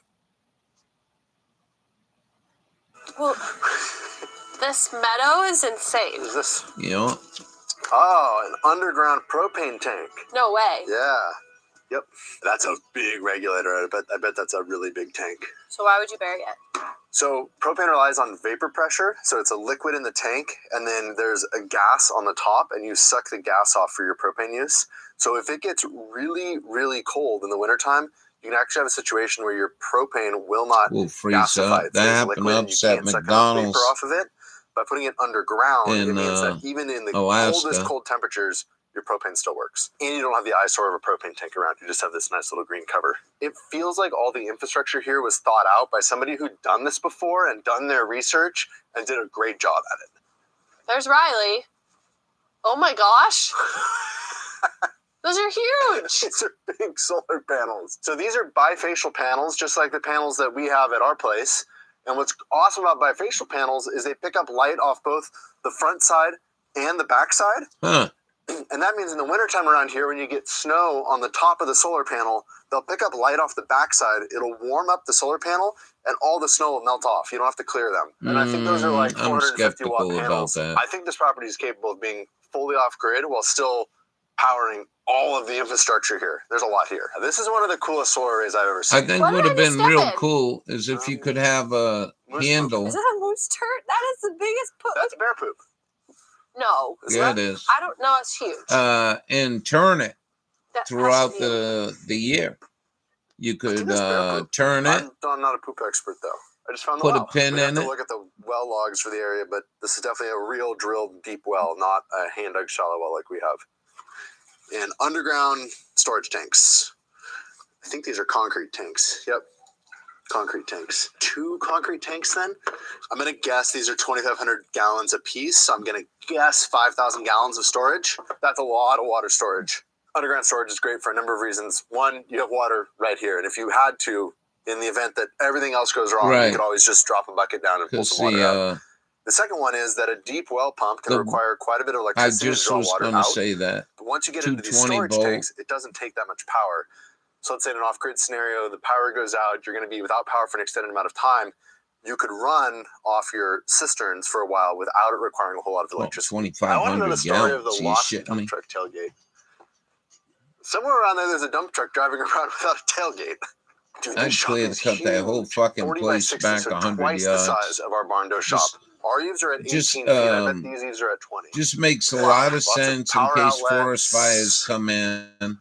Huge You windows. get some big Big trees shop. and some Yeah. big heat I like there. the eaves. So we decided to build 2-foot eaves on our shop too, and it just really helps keep the rain and the snow away from the building. It makes a big Cut it difference. back You can see that 100 the water yards. from the rain lands all the way out here instead of right up against the building.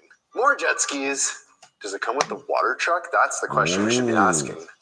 Oh, the water truck is 4-wheel drive. Dude. What's that?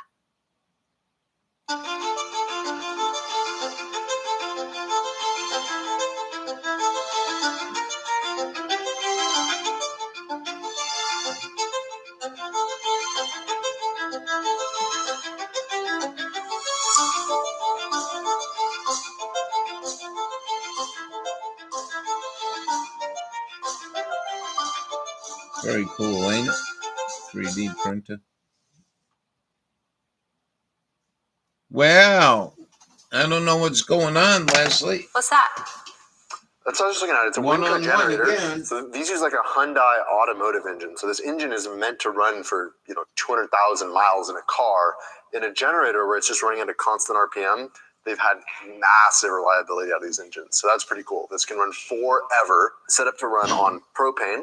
And then it's hooked to the generator head, backup generator that's meant to go with the off-grid system. There it is. That was the kind of generator I wanted to put in at our place originally, and it just ended up I being out of our wouldn't buy budget. one. I'd buy Whoa. a Toyota, not So no this is Honda. really similar to the off-grid setup that Courtney and I have, just a lot bigger. Which Yeah, means what's that the battery? this off-grid system is capable of something like 160 amps of 240, like full residential power. You could power anything with these. So solar power in Those are the to the batteries? batteries, up to the inverters, where then it goes out as AC power into the electrical panels. And so from here on, it's just normal power like you'd have in any regular grid-tied house, because this property is grid-tied. This has in-slab heat Yep, too? this slab was also plumbed for in-slab heat. It just isn't set up yet. EMP shield for protecting from an electromagnetic pulse, so that in the event that you have that, your off-grid system is still protected. That is an absolute tank of a system. Like, if you could call an off-grid power system the Cadillac of off-grid, that would be this.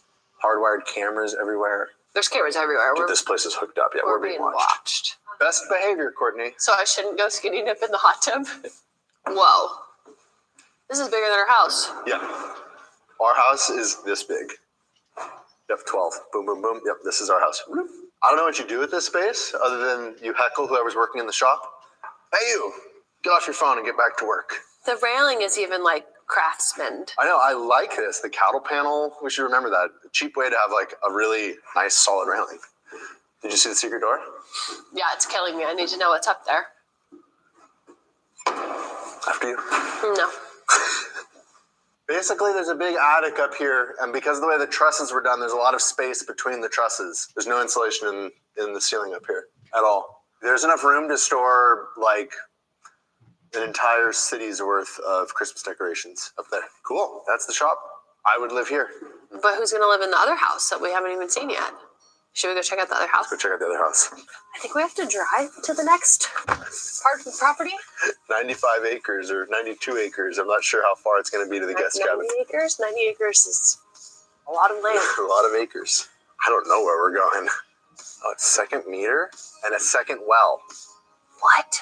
What is this? My best guess is this is a third well, but I don't know enough and it kind of looks like it's abandoned. Why did they build a retaining wall? Well, that's kind of why I think it's a well. Or maybe there's like a shallow spring here. Comment down below if you know what this is. You can see all the way out to the valley on the other side. That's crazy. Chicken Al Pastor is back at Chipotle, where fire meets flavor, where heat meets pineapple sweet, where chicken meets the sizzle of the grill, and where fans meet their favorite. Chicken Al Pastor, where fire meets flavor. At Darling's Nissan in Bangor, spring ahead into a new Nissan today. Lease a 2026 Nissan Sentra for only $323 a month, zero down, first payment only due at signing. You'll do better at Darling's. Canned corned beef hash. Going on the coast. Wow.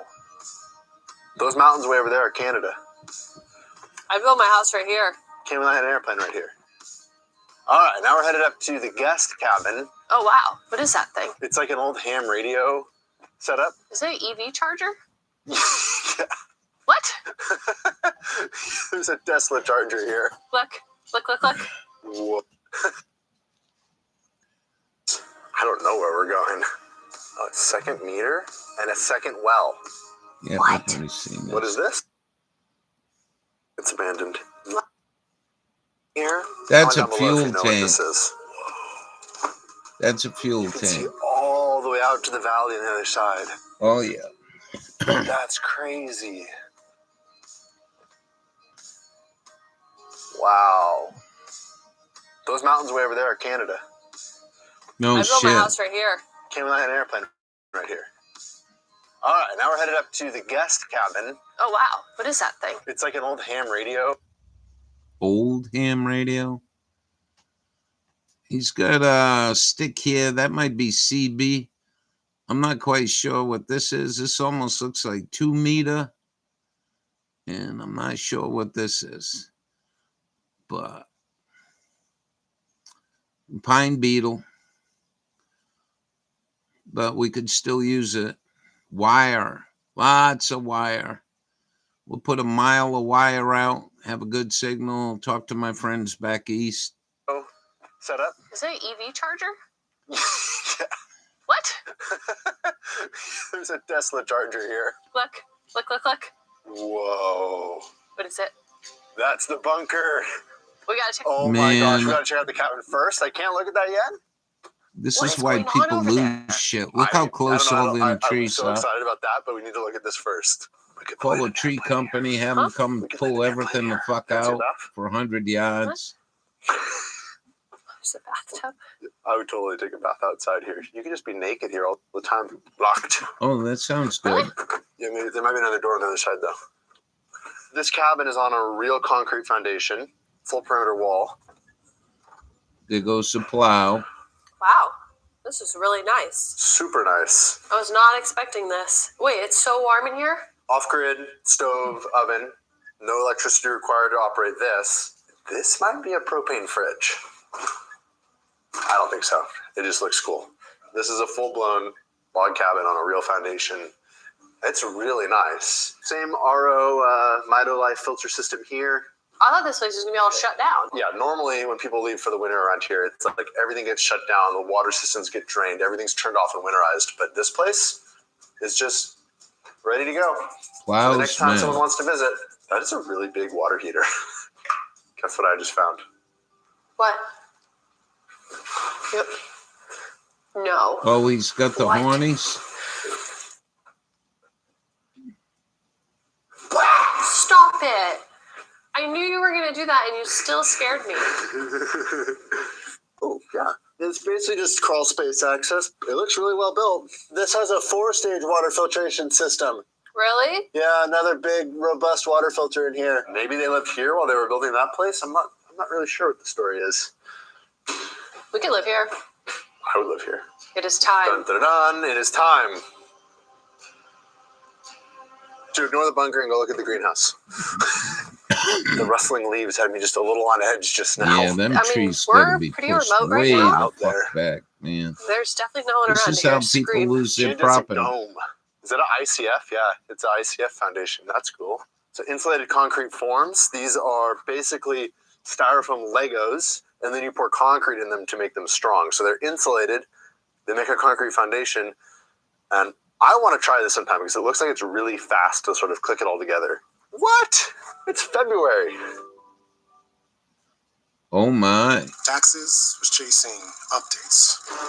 But I don't think it gets real cold here. TurboTax expert doing it all for you, so you can chase this feeling. Now this I don't think you're going to see 10 below zero here. TurboTax. See what I mean? About the cook stove? Which foundation is good for a steamy It's situation? sizzling right now. All right. I'm going on a hot pot date. It's just as fast as propane, in my own opinion. This is beautiful. It's just naturally Water, this warm in everything here that's from living the in sun. there. It's probably 40 degrees outside today, and I'd guess it's like 70, 75 in here. Yeah. There are plants growing. Courtney, I've never wanted to get into gardening. Water until is a this problem. moment. Look at the Brussels There's sprouts. tomatoes. Right, there are ripe tomatoes. I'm like, no, don't eat them. They're not yours. don't eat those. But this bell pepper looks tempting. Riley, Look at you that. cannot take They their didn't don't water take their them. vegetables. So a huge garden. Yeah. Okay, this is a red Damn. tomato. Oh, that's why it's warm in here. Oh. Off-grid propane heater that just works all the time on a thermostat, but no power required. This is a hydroponic No setup, fan to and move I don't it know enough around? about this to know what I'm talking about, but I think there's something that has to do with raising fish in your greenhouse, and the fish and the plants symbiotically help each other. Yeah. Oh, it has the Fish automatic poop. controlled ventilation systems too. So if it gets too warm in here or too humid in here, it'll open up those dampers. Man, and that's turn on the bigger fans grow area than and I climate got. Control this thing for the right. And look at that. Raised beds, no bending I would come over. in here all winter. Okay, it's time. You ready for the main event? It's time. Smells like Brussels sprout farts right there. Here's the backstory about this bunker. The backstory is that we don't know the backstory. We don't know anything about this place. We've heard fairy tales about this place. We've heard folklore about this place. And now we finally have the opportunity to actually see it in person and show you guys this place. How did they even get the cement trucks up here? Ready? Yeah.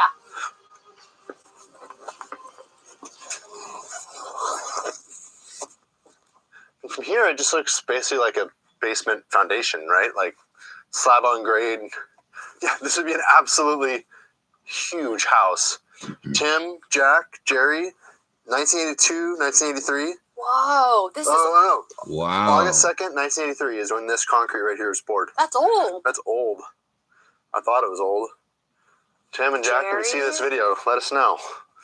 Okay, if you're Tim, Jerry, or Jack, they probably don't want us to know who they are. This is a garage. And you see how these foundation have this rebar coming across? That was meant to put steel pan decking across here and then pour a complete concrete lid over this. These are footings for intermediate support. So there'd be a beam across here that supports that second floor and lands on these footings. And concrete above us. Concrete above us. So this would all be under concrete. Okay, let's go in. This is awesome. The doors are steel. I got core drill for vent. So somebody came in and was working on doing plumbing. I got my neighbor a couple of years ago dropped off some,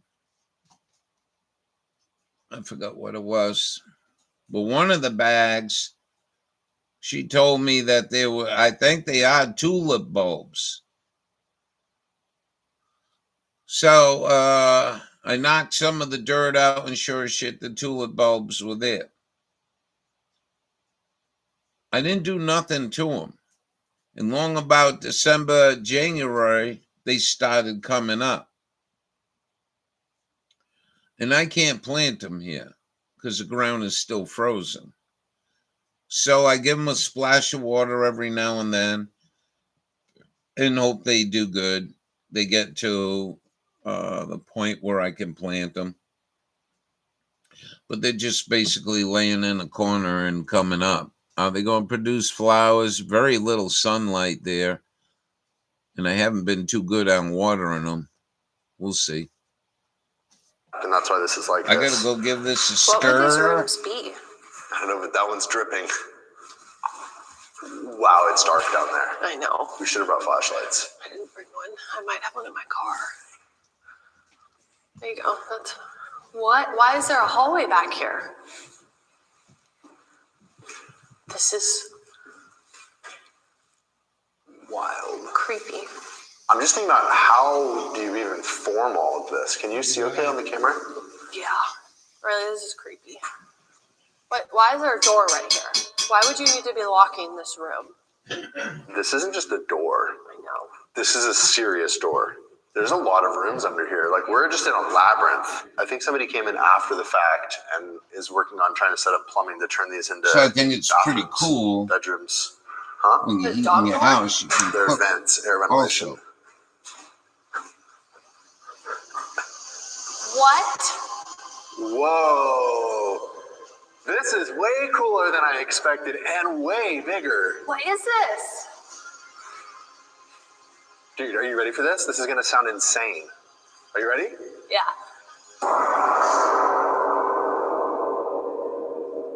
Echo! Harmonica. I don't know what this is. A pyramid. It's part of the safe room. I think it's the greenhouse. So you can grow your food. Year Put them round. in a pot. And that would be glass. So there'd be bulletproof Inside. glass up there. Are you Right? serious? Are you Yeah. messing with me? No, I'm being serious. 100%. Yeah. The emotion, like I feel like down here has some emotion when you walk through it, and it feels a little bit creepy, but also just like this sad melancholy of abandonment. Yeah. It was somebody's dream, but that person that was dreaming was scared. Yeah. You know what I You mean? can feel it. I bet Kevin knows the story of this place. I bet you're probably right. So that's the bunker, and then you build a whole house on top of this. I think so, yeah. I think that was the idea. You guys are detectives, so if any of you know any of the history of this, reach out to us because we'd love to know. Who built this? Why did they build it? What were they afraid of? What were they building it for? It's beautiful, though. Could you imagine the home that could be built on top of this? Look out there. Done, nice Look at and that view toasty. out the valley I and the got a lot of heat mountains. left. Look out this way. It's so pretty. This might be the craziest property I've ever seen. This far exceeded my expectations. This was insane. I could spend all day here. So huge thank you to the current property owner for letting us come tour this place. I think I'm leaving with more questions than I came with. Definitely. We're not going to be buying this place, but I'm leaving here very inspired for whatever our next off-grid project is going to be. So thanks for watching, guys. We'll see you next time. Sitting in a chair, facing out this way, next to the wood stove, dog curled up in my lap, reading a book.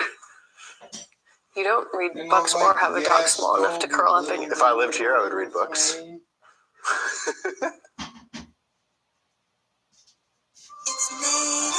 It's the humans. Their hair is so dry. It's the ingredients in their hair care. Did someone forget to give them native, sulfate-free hair care that nourishes your hair in one wash? It's not a myth. When your severe asthma says you can't, Tespire says you can. Tespire is an add-on treatment for people 12 and over that helps you. Well, you should have said so long, have a good time. I would have let the commercial run. So the residual heat from being on the coal stove just got that nice and preheated. Oh, what a winter's day. I should have made biscuits.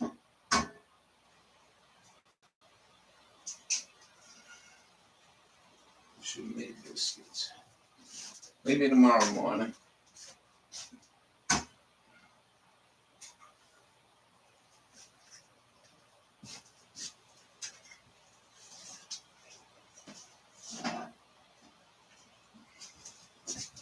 You want to keep going, Leslie? I really don't have much going on today.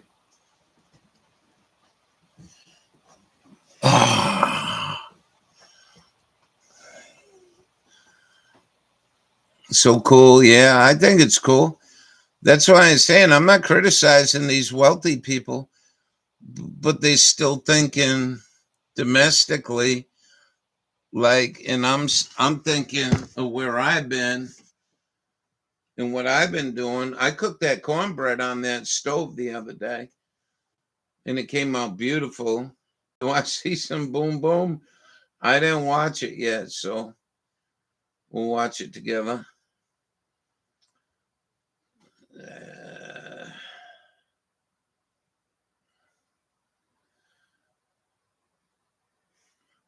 Why Charlie Kirk had to die. That was very interesting. Charlie was done with the witch and was getting involved in divorce. And I got Sarah in tune.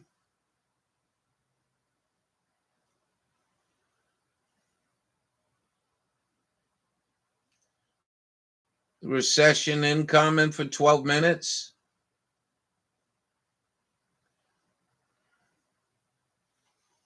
I think we're going to go this route because I think this is going to be a real big thing, including my coal prices jumping. I think it's going to be even more. When you start talking $8 a gallon for diesel. My husband and I finally made the difficult decision to leave the United States. This economy is so bad. $33 for toilet paper? We can't even afford to shit. America has become completely unaffordable, and I don't know why more people are not talking about this. I just got laid off from my job after 12 years.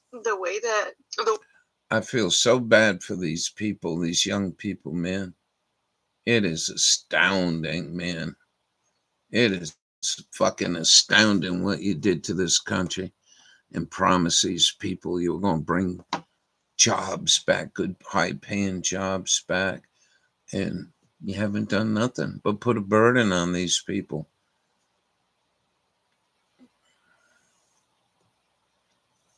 The world is right now. How do you lay someone off? The gas was $2.89. Last time I got gas, after he filled it up, I said, "Oh, gas must have went up." That's $2.29, and she's bitching about it. What do you think of that, Jewel?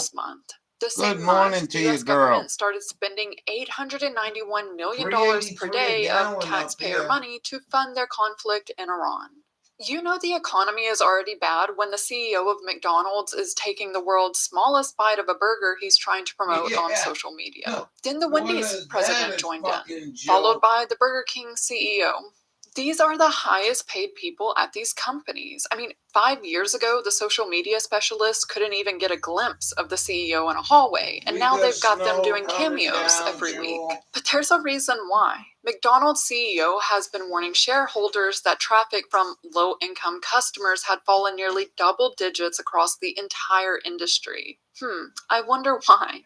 I got a 20-piece chicken McNugget, just McNugget, and 1 plain hamburger and 4 large fries and 2 McFlurries. $50 at McDonald's. Sausage McMuffin, and look at how thin the sausage is from McDonald's. I mean, bacon, egg, and it's cheese. All dried. When I did work there for a couple times, and I was very lucky to get the job. MS group chats happen in real life. Snowing hard right now. Yeah, I think we're gonna get. I don't know. They said 7 to 10. But when I first started at McDonald's, we scrambled the eggs. We had a hand mixer type deal.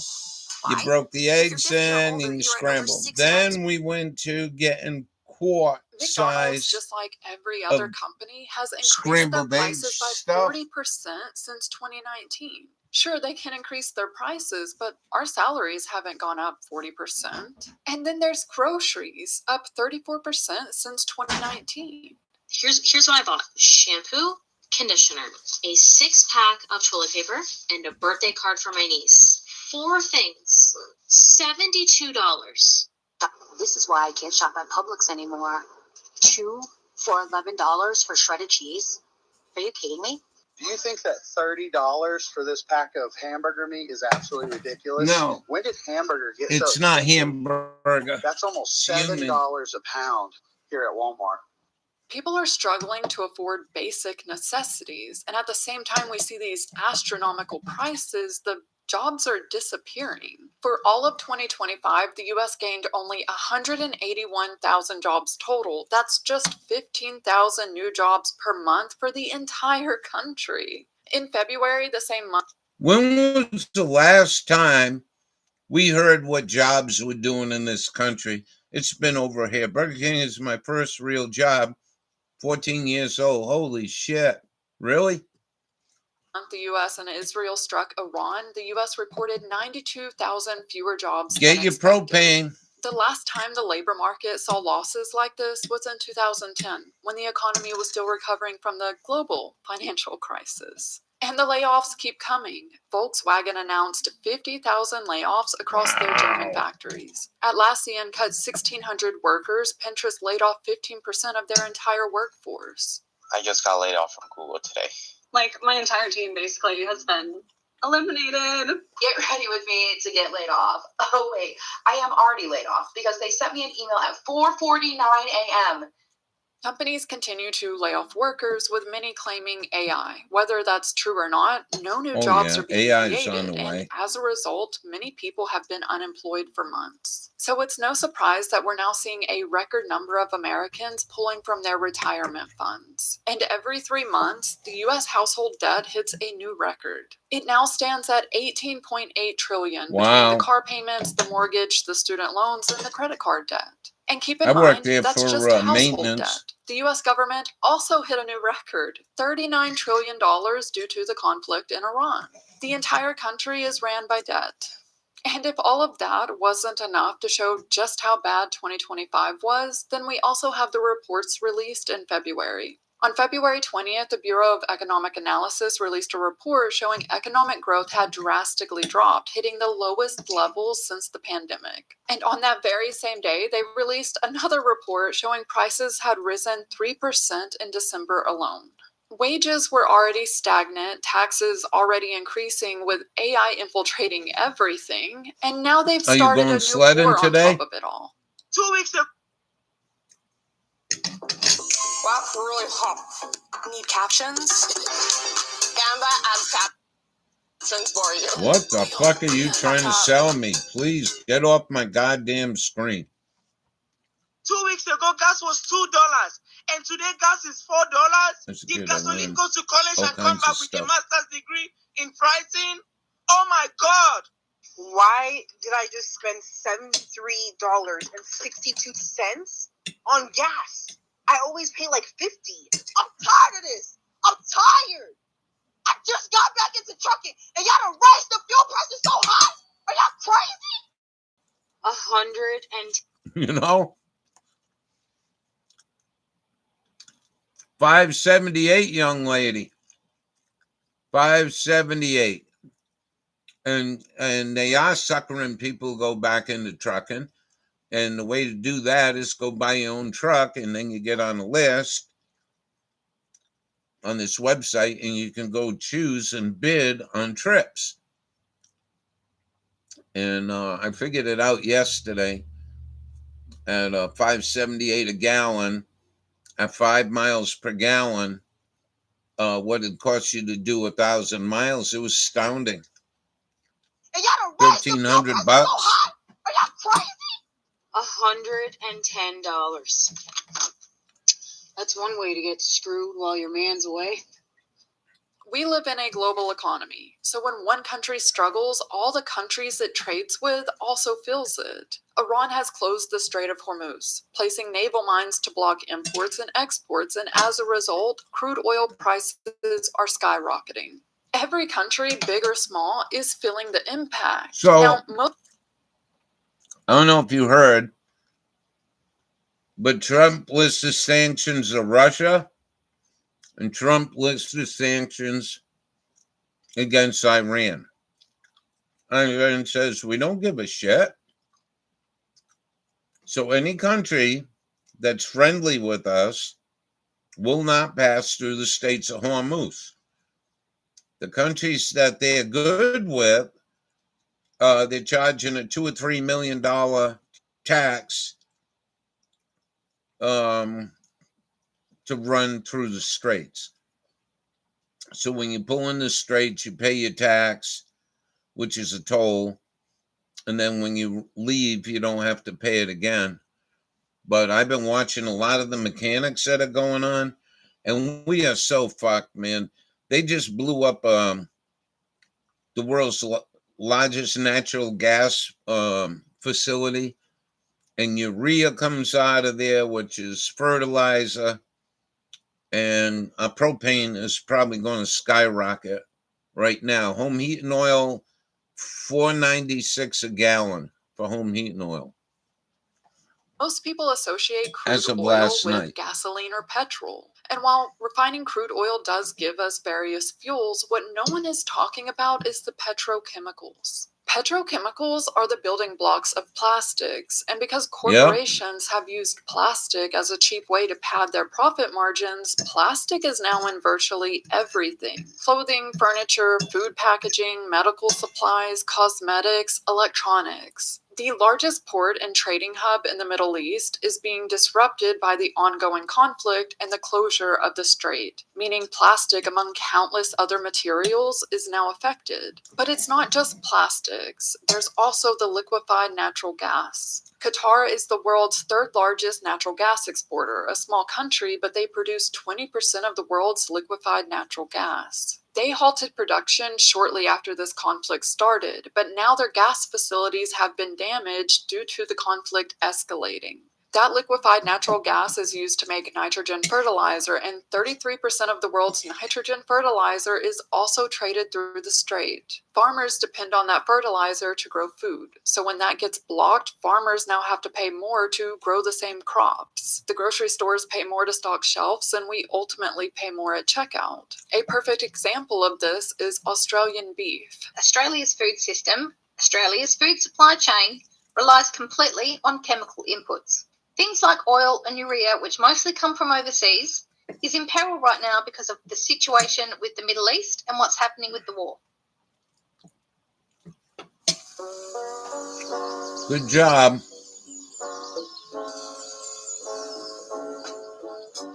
At the hotel.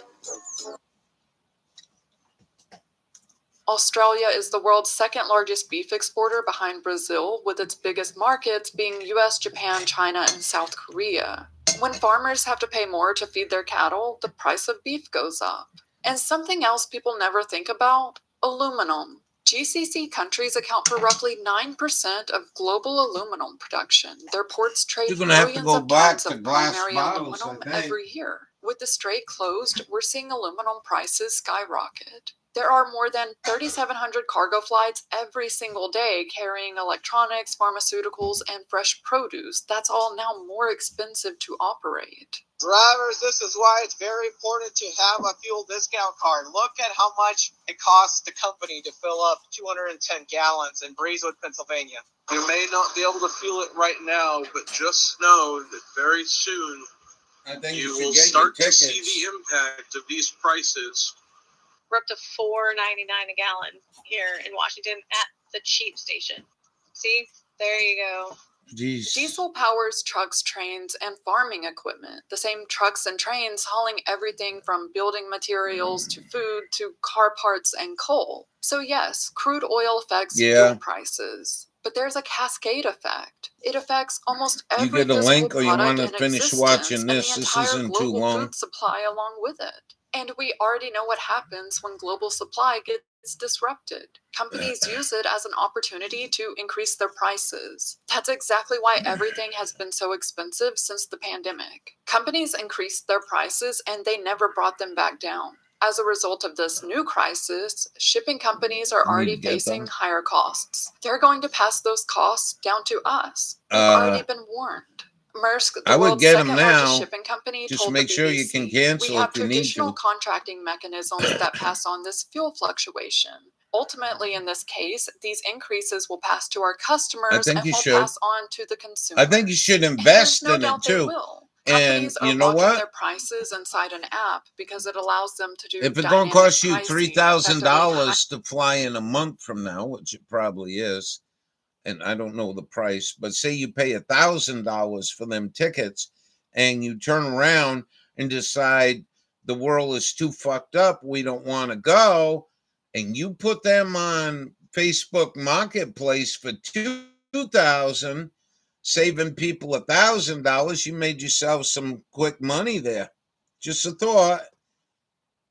I don't know if legally you can do that. And now they can hide these new price increases too. To combat the rising costs of oil, the International Energy and none of this shit that we blowed up is going to be repaired. It's going to take years to repair this shit. Since the agency was founded in the 1970s, and this is by far their largest release in history. Now, 400 million barrels of oil sounds like a lot, until you realize that the world consumes 105 million barrels of oil per day. 105 million barrels. So I told people in Rhode Island to please keep 7 gallons of gas on hand to go visit my mom. I don't know where this is going. They're going to shut down gas stations. 105 million barrels of oil per When's day. that going to stop? That's how dependent we are on oil. The longer the strait stays closed, the more expensive everything becomes. This isn't really true because the straits can all open today. But out of all the bombing they did on the oil fields on Iran's island there that was pumping oil, Kuwait, Saudi Arabia's been blowed up. They all been blowed up. It's going to take years for them to repair that. And what you might not realize is when they weld pipes on some of these are super high pressure pipes. And they got to have skilled welders. And each weld is x-rayed. I mean, it's a real task. I was watching some last night about this. We ain't out of the woodwork. Even if Donald Trump says, okay, we bombed their fucking nuclear place, which is not nuclear capable. This is when I wish China or Russia would set up ICBMs, nuclear ICBMs for Russia, and then shut Donald Trump and the rest of the world up about their wanting to gain a nuclear weapon. I think that would be the smartest thing than this whole thing. Now what are you going to do? You know what I mean? Iran does not want a nuclear weapon. They said that. It's in their religion. I don't understand why these people just can't take it for face value. And I'm not worried about them Iranians. I'm not worried about anybody but your ABC agencies in this country. It's unfolding. The U.S. government is still in a partial shutdown. Airports are overcrowded due to staff shortages, with some already warning they may have to close entirely. TSA employees are expected to keep showing up to work without getting paid. According to did you see how many of you seen the TSA pleading for help? We're not going to pay you, but you can come in and get a real fine paying job. And as a man, you can feel up women, make sure there's no dynamite up their coochie, you know, shit like this. I think air travel, and our friend Rhonda did a video about it, that the air travel was really at a lowest point. But her chemtrails where she lives is absolutely going insane. Axios, at least 20 countries are now involved in this conflict, either actively fighting or quietly supplying. And the U.S. is attempting to pull more countries into the conflict. Countries, mind you, that have their own cost of living crisis. This is another reason we're leaving this country. We want some lamb mince to make a kebab, and it's £7.50. Look at the pack, the size of a hand. So we're on the brink of a fuel crisis here in New Zealand, on top of a cost of living crisis. Things are looking pretty bleak. I get a box of Cocoa Pops, 12 eggs, a bottle of water, 15 fucking quid. I live in Manitoba, Canada. As a Canadian, it is getting so ridiculously expensive to live out here. I'm not somewhere that's incredibly busy. I'm not somewhere that's full of people. Like, the population where I live is 10,000. Like, we are struggling. $23 for shit-ass coffee. $36 for some shit-ass chocolate. I'm not even taking the piss. $37 for a bat. 2 for 20. Are they taking the fucking piss? The U.S. defense budget for 2026 was already $901 billion. The Pentagon just requested another $200 billion to further fund the conflict. A clear sign this won't be over soon. EU member states approved a combined €343 billion defense budget in 2024, a 19% rise from the year before. You know who pays for it all? Not the billionaires sitting on boards of defense companies collecting billions in government contracts. Not the insiders who placed bets predicting the U.S. would strike Iran hours before it when happened. The midterms get here, the people who wake up every day, you're going to have lifelong Republicans voting Democrat. Absolutely no I think we're in for a big tidal wave. Yet another global and crisis. think about the chain of The command. disconnect between my generation and my parents' generation is the fact that we are just not buying it anymore. We're not buying it. Your parents had silver in their pocket.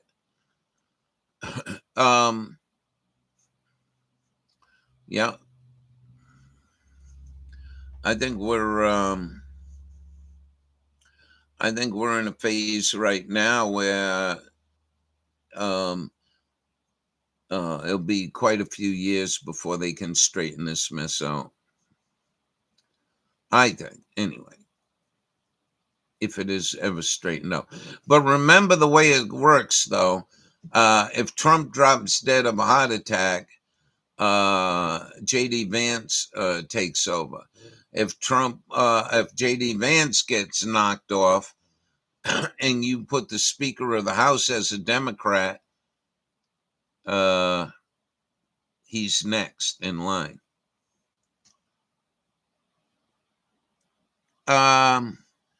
This is only 4 minutes. Then we'll go do what Leslie wanted to do, and that was to go watch some Boom, Boom, Boom. Yeah, militarize the airport. That's very good, Jewel. That's very good. I didn't even think of that. It's unethical to have sympathy. I didn't even think of that.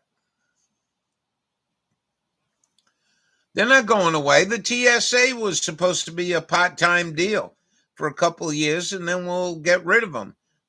Now what? Now you're bringing militarized people into the airport? And whether it's a man or woman touching your coochie or your hooties, it don't matter. You're still being violated to get on a fucking plane. I think it's ridiculous. I'm gonna go for Israelis and other notes. I think you're right, though. Israel's foreign ministry has posted a statement on Twitter which reads, wouldn't it? "The Iranian regime devastated Arad and Dimona by deliberately striking civilians with missiles. You got a pocket Over ticket. You 100 can't people fly were on this injured, plane. including children. A blatant war crime. Pure terrorism." I don't want to be one of those people who wastes their time criticizing hypocrisy in foreign policy, but holy fucking shit, dude. Jesus Christ. My God. I will never, ever express sympathy for Israelis. Ever. Under any circumstances. To do so would be irresponsible, because Israel always weaponizes sympathy and then uses that weapon to commit mass atrocities.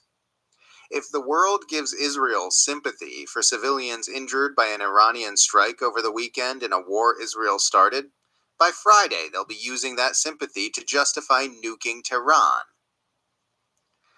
I don't enjoy holding this position. It goes against every natural human impulse inside me. But Israel, by its nature, has made it the only responsible position to hold. History has clearly established that the world was wrong to give Israel sympathy for October 7th. The correct and moral thing to have done would have been for everyone to say, that's what you get for being a murderous apartheid state, and then sanction Israel into the Stone Age until they dismantle their abusive ethno-nationalist regime. That would have been the right position for the world to take. And that's how we need to be with Israel going forward. No sympathy, no support. We've got to treat them the same way you treat a malignant narcissist who solicits sympathy and then weaponizes it at every opportunity. To do otherwise would be irresponsible. It's just not safe. Trump is now tweeting that if Iran doesn't fully open without threat the Strait of Hormuz, within 48 hours from this exact point in time, the United States of America will hit and obliterate their various power plants, starting with the biggest one. Iran has, of course, responded that if its power plants are attacked, it will attack the energy infrastructure of U.S. allies in the Middle East, saying that the critical infrastructure, energy infrastructure, and oil facilities throughout the region will be considered legitimate targets and will be destroyed irreversibly. They're talking about the desalination plant. It's starting to look like it's only a matter of time before the U.S. and or Israel does something in Iran that makes the world a much darker place than it already is. Someone's got to rein these psychopaths in. MAGA was an 11-year practical joke, where at the end the cameras come out and the pranksters go, "Haha, joke's on you. We're not making America great again. We're going to war with Iran." It's so silly how the propagandists are trying to convince us to be concerned about an Iranian attack on a British-American airbase in the Indian Ocean. It's the funniest thing happening in the world right now, that the Western political media class is asking us to be shocked and outraged that Iran would attack U.S. allies who are actively collaborating toward its destruction in an unprovoked war of aggression. It's hilarious. Think about how dehumanized the Muslim world would have to be in your perception in order for that kind of thinking to make sense. I think you'd have to see them as so unlike yourself that it would astonish and baffle you for them to be retaliating against unprovoked aggressions like any normal human being. Your view would essentially have to be, why are those Iranians hitting us back? Don't they know their role is to be killed, and our role is to do the killing? They've got the natural order of things completely backward. Iran is fighting for its very existence as a state. Obviously, it's going to respond aggressively toward everyone who's helping to destroy it. It's a symptom of a profoundly sick and twisted civilization that this would seem abnormal or surprising to anyone. So, we're gonna start having mass protests at some point, right? Against this horrific U.S.-Israeli war of unfathomable consequence. I've been watching it for over a year when I go in to Waterville. Because it would be really weird if it wasn't. I should actually I shoot a video. of that, Jewel, just for you. And so we're going to Waterville, and they're on one bridge near CVS, and the protesters were parking on CVS property, so CVS threw them out. So then they went down to Hannaford's near Walmart, and they've been protesting. I never been there. Jewel.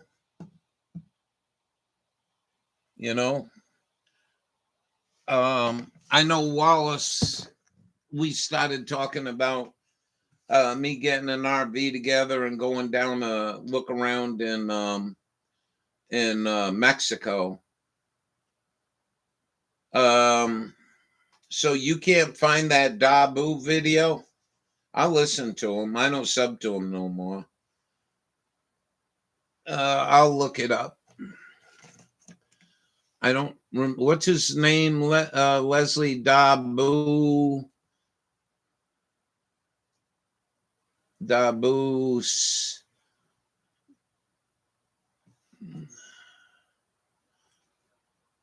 7-7, I think it is. I don't know. I don't know what to tell you. You've been there. You got to rub elbows. You understand the language. You understand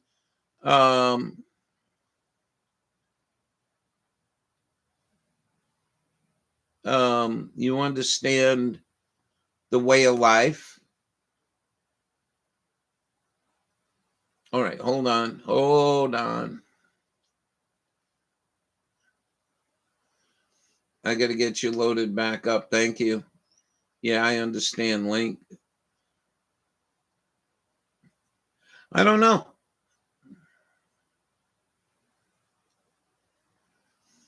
I know if you're planning to fly there, with what you just told me, the TSA going in, not fluently. Well, I mean, you're not totally blind. You got a husband, that is. So, I don't know. I know where I wanted to be in this country. And for 50 years, and I mean that, probably 18, I wanted to be in Montana. I wanted to have some cattle, chickens, and in a place off grid, within 40, 50 miles of getting some small job. I always believe living low. Always. That's a survival. That's the key to survival. Because you don't have hard to fall. And when Bill Gates and the other billionaires, if they crash, they got a long way to go. At Darling's Chrysler Dodge Ram in Augusta, the Declaration of Deal Sales event is going on now. Here's a new Dodge Ram Laramie, $11,000 off the price of the car. Are you fucking kidding me? Off a hardworking 2026 Ram 1500. They're all selling 1500s. They don't have a Cummins, and if you go buy one, it's going to cost you $125,000. On top of that little thing, you got to change the lifters in the camshaft in the brand new truck. All right, here we go. Let's see what Dabu's got to say. This is Dabu 7. You're looking at missiles incoming over Tel Aviv. If they've been hammering the area. Yeah, this is an old video. This is from Wednesday, I think. Gaza. We have big moves being made here. The Natanz nuclear site has been struck and hit. They're saying right now no nuclear radiation is coming out, but we're right on the cusp of major disaster. You could see in these clips that Israel looking like Gaza. Yep. Huge portions of it destroyed here and leveled, and just chaos. People trying to flee left and right. And in terms of the big situation here with the nuclear plants, it looks like the Natanz nuclear site was struck, but no nuclear radiation detected. They're saying that attacks keep happening on core sites around the nuclear facilities coming from Israel toward Iran, meaning that if something crazy happens, it could happen at any time. We've watched missiles here recently fall all the way up on Temple Mount, 400 yards from the Dome of the Rock. And Iran has responded, hitting inside of Israel and striking Israel's Dimona nuclear facility. They confirm a direct impact of an Iranian missile on a building in the city that houses nuclear research.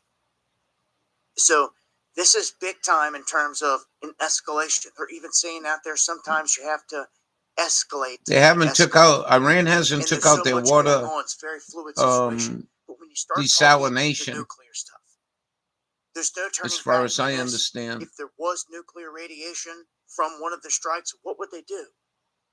This becomes a humanitarian crisis at that point, and we're on the cusp of it. So this is some big time news here. Join me for the live streams where I've got time to talk about this in greater detail. Monday, Wednesday, and Friday. I think Eastern, right here on I think 7.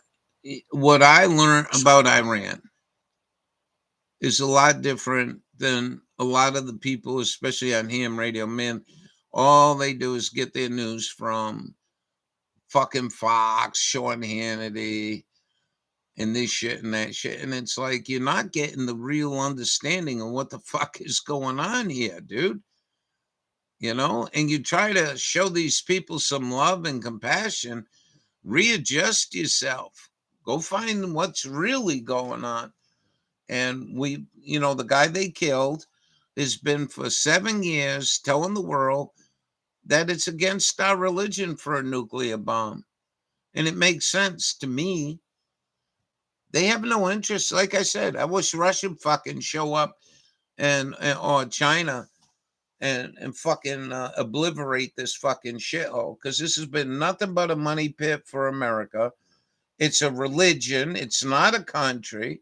It's a fucking taking parcel of land away from the Palestinians. There's still murdering Palestinians, you know. And the pedophiles are still getting away every day. The Bill Gates, you know. I'm not going to start naming them all. We don't need to do that. I can't play this one. Found an abandoned barn with classic JDM cars. I don't know what JDM is. But this is a good, you know, this guy's very informative. Mahmoud, a very smart man. And when you go, you know, it's just like your neighbor coming over and, you know, start shooting all your chickens and shit, you know. That's what the fuck, are you kidding me? And that's basically what we did. These people were no threat to us. That Nick, what's his name? The Secretary of Defense or Information or whatever. What was his name? He did a Tucker Carlson interview that was pretty sharp, man. Pretty sharp. I forgot his name. I'm going to try to find his name. Then Leslie wanted to watch some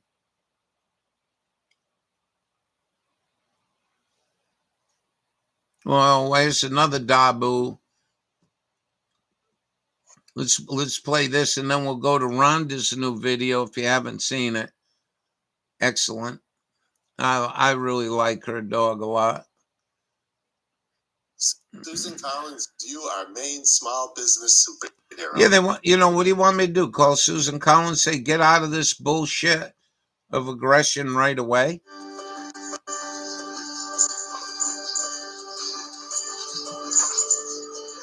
Yes. Nick, I think in his name. I was just looking for his name. All right, guys, we got a bit of a situation here involving more mystery drones, and this time, waves of them. and apparently they cannot stop them. Officials at Barstow Air Force Base in Louisiana confirming Oh, to no the Daily shit. Mail that the base detected multiple unauthorized drones entering the restricted airspace between March 9th and March 15th. Joe The Kent, first thank incident you. involved what they I said don't know was a why I keep single calling him unmanned Nick. aerial system I that thought the triggered a young man shelter-in-place was really for the straight entire up region forward. and a terror alert that went out. However, an internal military briefing document has reportedly revealed that later incidents involved swarms of 12 to 15 drones every time entering the base's no-fly zone. The drones were described as being long-range devices using special signals that are not used by regular consumer drones. This reminds me of the New Jersey drones that were flying around. Remember the New Jersey They had drone FAA bullshit? lights on those, though. And our military was tight-lipped, but you could not jam them. They were outrunning our military aircraft that were chasing them. But then Trump come out and said they were ours. Why did they have our military chasing drones in our own country if they were ours? They said they were, and there was nothing to worry about. And we have reports from multiple troops on different bases since the New Jersey thing, saying that they've witnessed drones or objects coming up near their bases over and over again. So now they're admitting they can't stop these things, and it's going over our fleet of B-52 bombers that deliver nuclear strikes. If you find a DJ drone into one of these motors while this thing was taxiing, you shut that aircraft down for at least a month. There with lasers in Texas, New Mexico, trying to down drones. It seems it's here. They are here. They can't stop them, so to speak, or at least that's what they're projecting to us. It is not good. Do you really think, in your wildest dream, that this drone came all the way from Iran? Join me for the live streams. Certainly. Dive into this further. Certainly. Going live Monday, not. Wednesday, and Friday, 8 p.m. Eastern. The better drones. We'll go watch some drone because Much love. Leslie asked for some boom boom.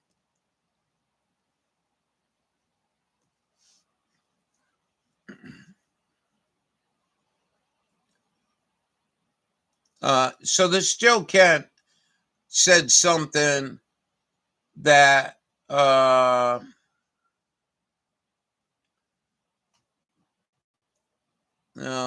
I'll let her tell you. That Tucker Carlson was really amazed at. And he says, and this goes back to Kennedy, and I'm going to try to paraphrase him. He said that when something like Kennedy happens, and there's a good amount of people saying, no, he was shot from the front. I shot many men in the war, Korea or World War II. No, that ain't going to happen. That is not going to happen. And I'll show you here in a little bit. Just let me finish this. When people, explosive experts say, no, that tower didn't come down from fire, or he was shot in the front, just simple questions. When the government don't answer them, they don't answer them on two reasons: cover up and create more conspiracy theorists. Now you got all these people that won't get an answer on the on the drones in New Jersey, right? How many millions of people were asking, what the fuck is going on with our country? Where are these drones coming from? And they never answered. So now you got drones flying in this airbase in Louisiana, and nobody knows where they're from. And don't worry about it. Well, those big ass drones, and even a DJ Maverick, you fly that son of a bitch in one of them turbine engines, that aircraft is done for a long time. I would say, I'm no expert, I would say at least a month. Anyways, that was a good video. Charlie died, but we're gonna go watch some professionals flying drones, and they got 25 kilometers, and the ones they use are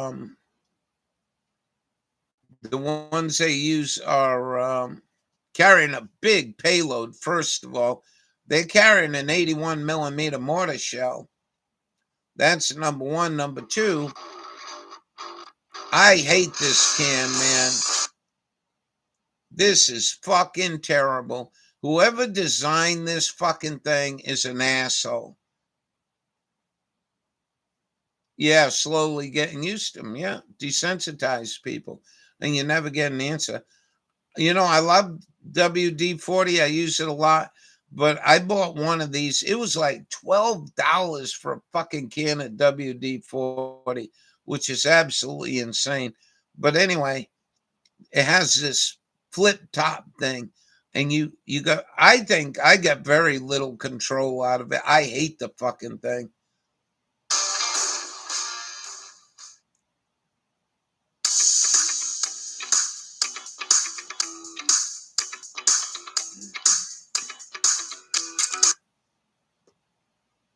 All right. There's your warning.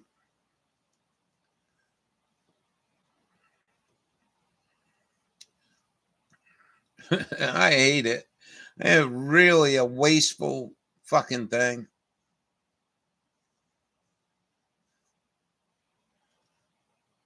We're gonna the Yoka Air Defense UAV carried out a kinetic interception of a Maya type UAV belonging to the Ukrainian Armed Forces.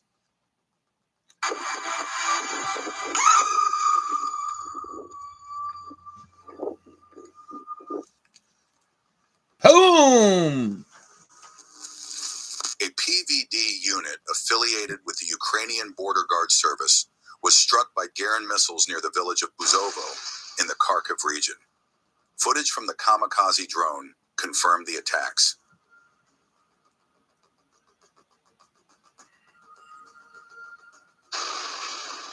Boom!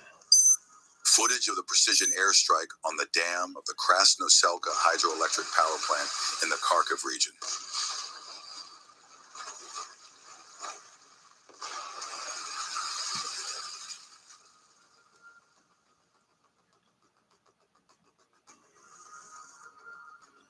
Video of North Korea's military exercises.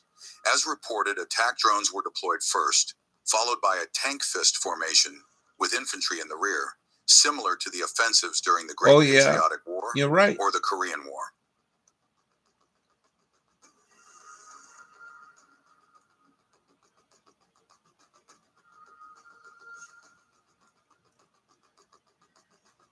Don't forget to leave your opinion about the video in the comments, subscribe, and like. Man, North Korea ain't got no chemtrails in their sky.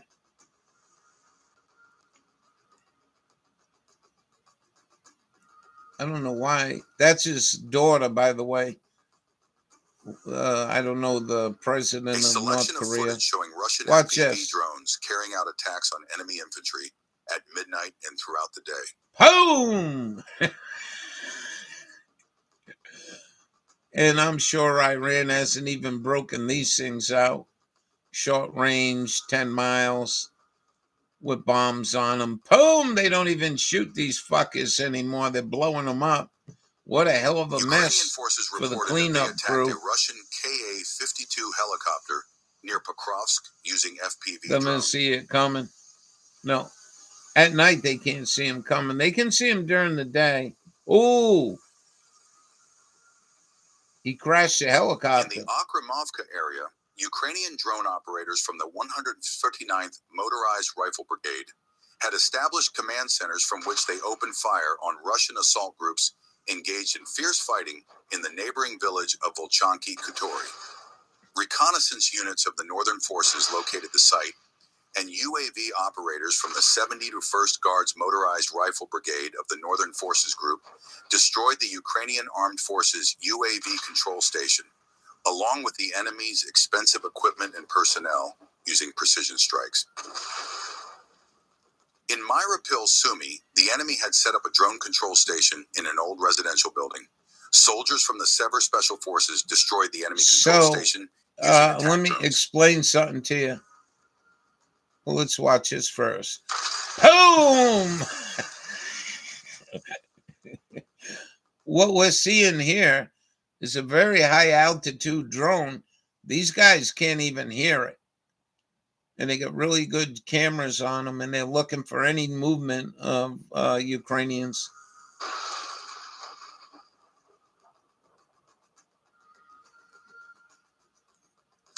See, they watch where they were all going to, and then boom!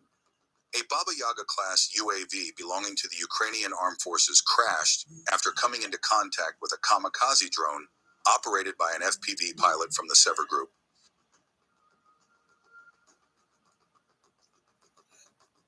They had boom.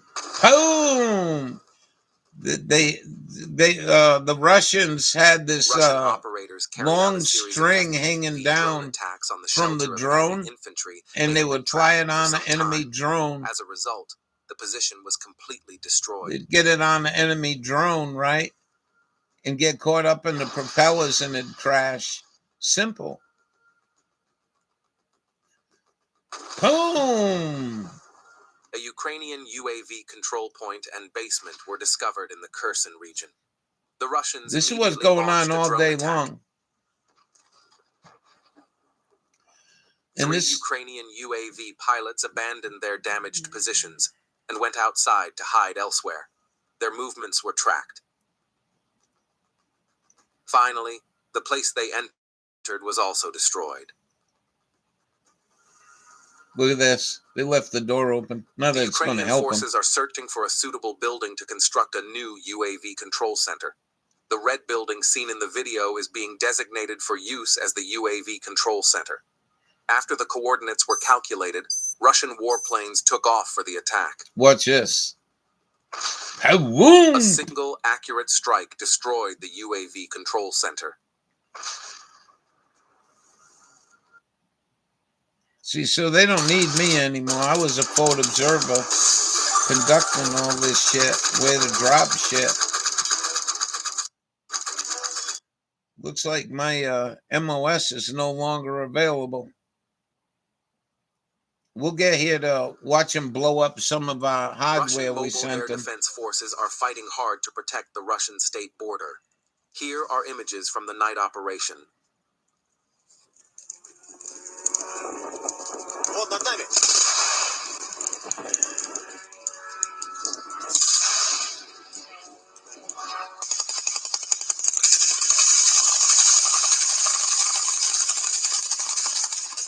Boom! Got him.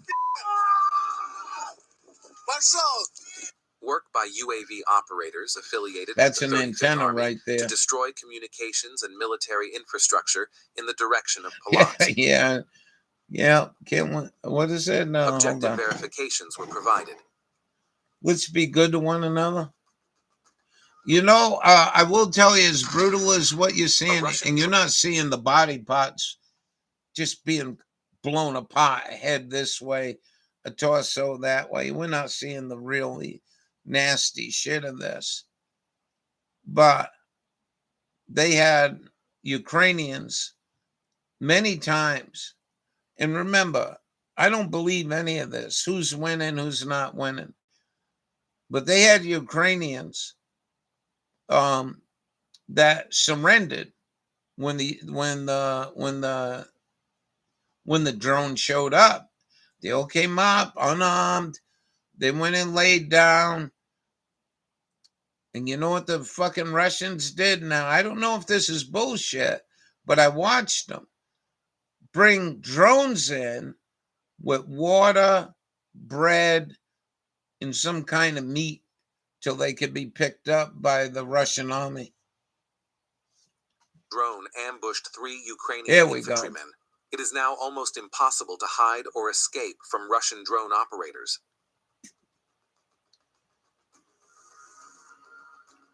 What's funny, none of these guys shoot back at him, very rarely. UAV control unit being destroyed by an FPV attack belonging to the Russian armed forces in the direction of Sumy.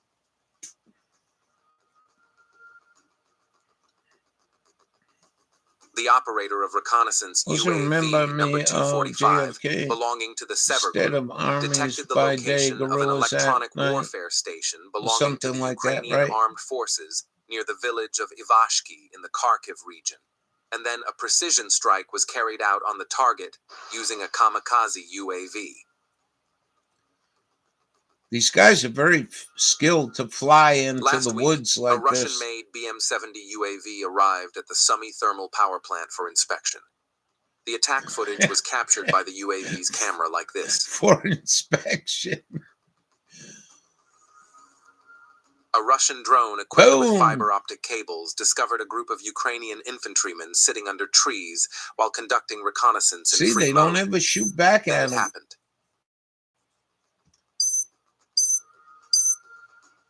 Watch this. They play dead. First, boom! Blowed right apart. There's an antenna. Avenge what? The UAV antennas were destroyed.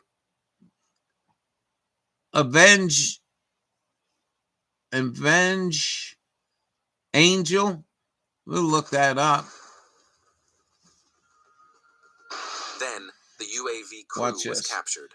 And so that UAV was just sitting there waiting for anyone showing up on the road. Watch this.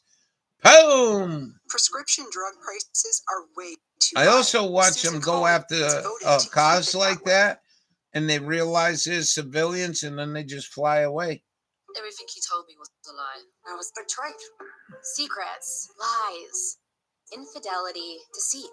So I don't think we have even addressed the fact of trying to land troops into Iran.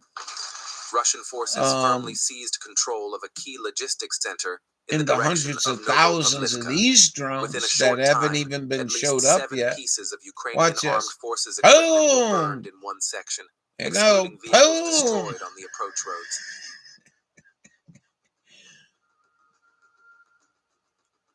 The intersection turned into a real trap.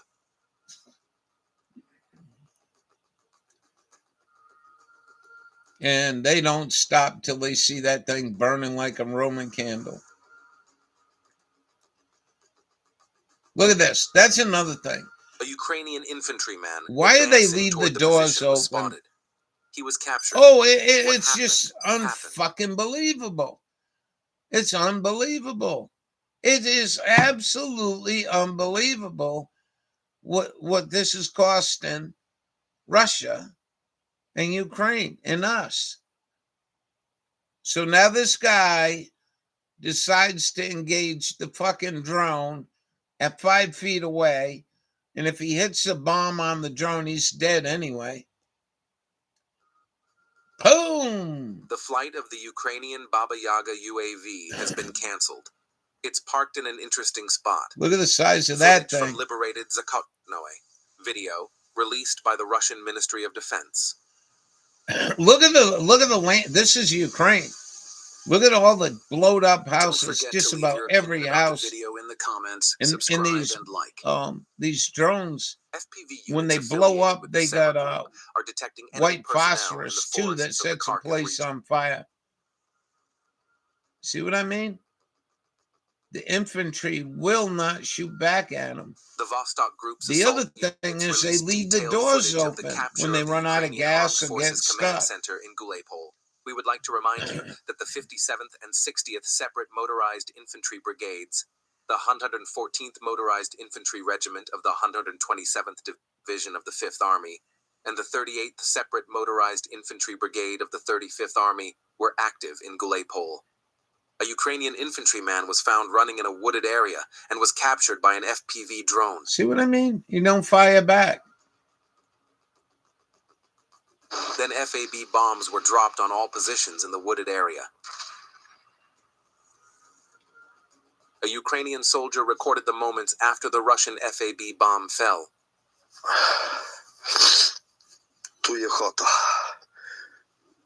Look at the crater.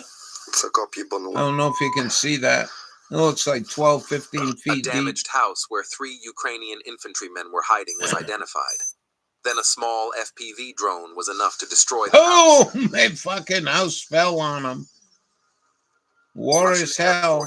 They're probably cold, tired, haven't had sleep in weeks, or anything good to eat. So that's where your tax dollars are going, though. Just what the mayor ordered.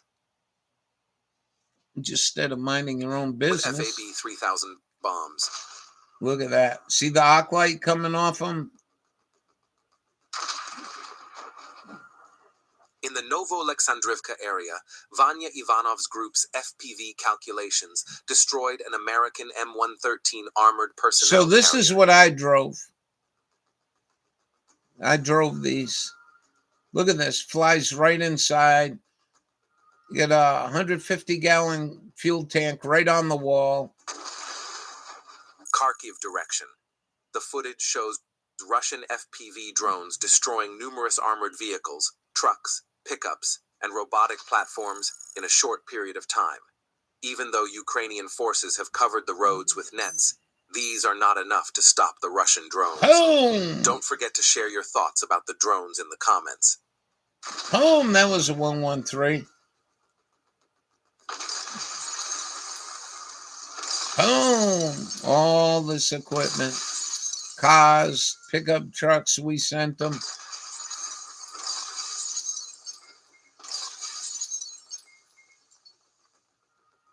I mean, can you imagine the mess that them bodies are into when this thing strikes?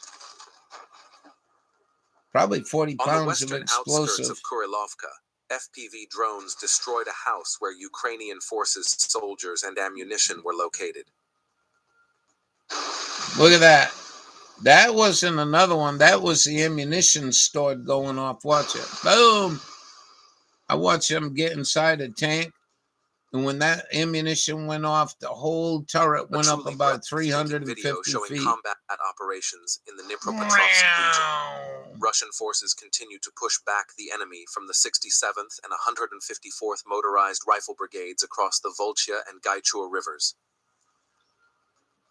Boom! Hit him right in the face. The Russian Air Boom! Force leveled Ukrainian forces' positions. FAB 500 bombs were dropped on the village of Podoli. Yeah, this whole Manipulator place, equipped Ukraine, Ural trucks is belonging to Ukrainian forces were pretty destroyed. fucked up, man. Pretty fucked up shit. 4 Ukrainian infantrymen were spotted by a Russian FPV drone while on the move. While searching for a place to hide, they came upon a cemetery. They then took cover inside a small building near the cemetery. However, their location had already been compromised. You believe After that? several strikes, the building was destroyed. A Ukrainian ground robotic platform carrying supplies was destroyed by a Russian FPV drone. Yeah, in the robotic Kupiansk direction. delivery. Boom! There you go, Jack. Lipsy direction. At Darlings Chrysler Dodge Ram in Augusta, the Declaration of Deal sales event is going on now, and we've got Right, $11,000 off. That won't even cover the As taxes. a result of a well-organized ambush, a pickup truck belonging to the Ukrainian armed forces was destroyed. One of the soldiers was found lost in the forest after losing his pickup truck. Russian FPV drone operators quickly located Ukrainian infantry units in open areas and under trees in very close You proximity see all to that each shit other. flying off An FPV when drone was it then goes sent off? to each group. Looks like What happened toilet next paper. unfolded. Well, they use that to mock Don't forget to where leave they've your been. opinion about the video in the comments, subscribe, and like. Operators from the 6th Army are destroying a 122 mm 2S1 Gvozdika self-propelled gun with FPV drones in the Kucherochka village area east of Kupiansk.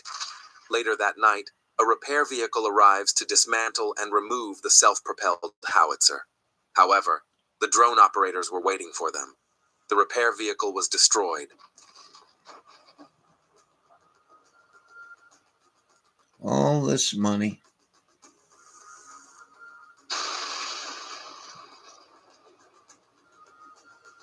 The Russian Air Force released footage of the destruction of a bridge over the Volchia River in the village of Andrevka Klevtsova, located on the border between DHC and Dnipropetrovsk, in an airstrike carried out using 3 FAB-500 bombs equipped with UMPK. The visual evolution of modern tanks during special military operations, using the example of 2 Ukrainian armed forces armored vehicles destroyed by drone strikes in the village of Belaya Gora in the DPR. The Ukrainian armed forces T-80, which is unusually bare by today's standards and has its gun covered, regularly receives a fiber optic KVN under its turret and ends its life with a bright flare next to a small Donetsk village. Meanwhile, the tank is well known in the media because it appeared on Ukrainian television. A few hundred meters away, the Ukrainian Armed Forces Zarmangal T-64, wrapped in several layers of various nets and grills, burned under the strikes of Russian FPV drones, despite its additional armor. Did that get you fancy there, Leslie? I've been watching these guys for about 1.5 years. Man, so much shit we're blowing up. I got 34 degrees showing. 30 degrees on my computer, but 34 on my outside thermometer. And it's making the snow pretty heavy. I mean, it really ain't funny, but I mean, I have another channel on BitChute that was showing the horrors going on with the Jew and the killing children, man. Are you fucking kidding me? About 34? Well, maybe I'm pretty close. Yeah. These 2 Jews are sitting there side by side with a sniper rifle. And here's this like 5-6-year-old little boy, just lost his whole family walking down the street. And a fucking guy says, let's shoot him in the dick. Can you imagine that? So whatever happens to that filthy religion, see you later, alligator. I'm going to watch this because some of you told me about the meteorite that struck Ohio. And I think some of these people have found pieces of it.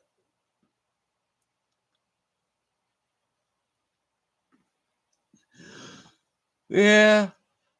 House is getting a lot warmer, though. You can feel that snow insulate.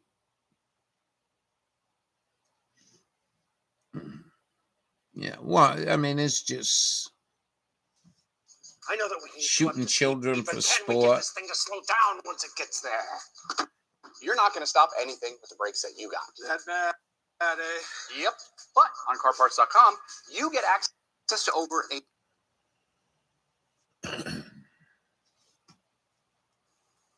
Good evening, folks. It's Diamond with the Oppenheimer Ranch Project and Magnetic Reversal News, bringing you a magnetic excursion update Saturday, March 21st, around 7:30 p.m. Mountain Time 2026. The geomagnetic storm is over, and people are finding meteorites in Ohio. We've got a lot to talk about, including major flooding Hawaii. in Oahu. Buckle up and keep calm. It's boom time. Comment on Facebook. On The ski resort in Wisconsin is extending its ski season after the blizzard. In Mount Morris, Nordic Mountain is extending its season through the weekend following the recent blizzard. The ski resort will be open 10 a.m. to 6 p.m. Saturday and Sunday for skiing and snowboarding, and 10 a.m. to 5 p.m. for tubing. This is the first time in the resort's 50-year history it has extended its season into April. Holy macaroni. Michigan DNR urges caution on state's northern park trails after historic blizzard. In other words, Don't get killed by a branch. Take a look at that. Could be dangerous out there. It's certainly dangerous out here in the floodwaters of Oahu.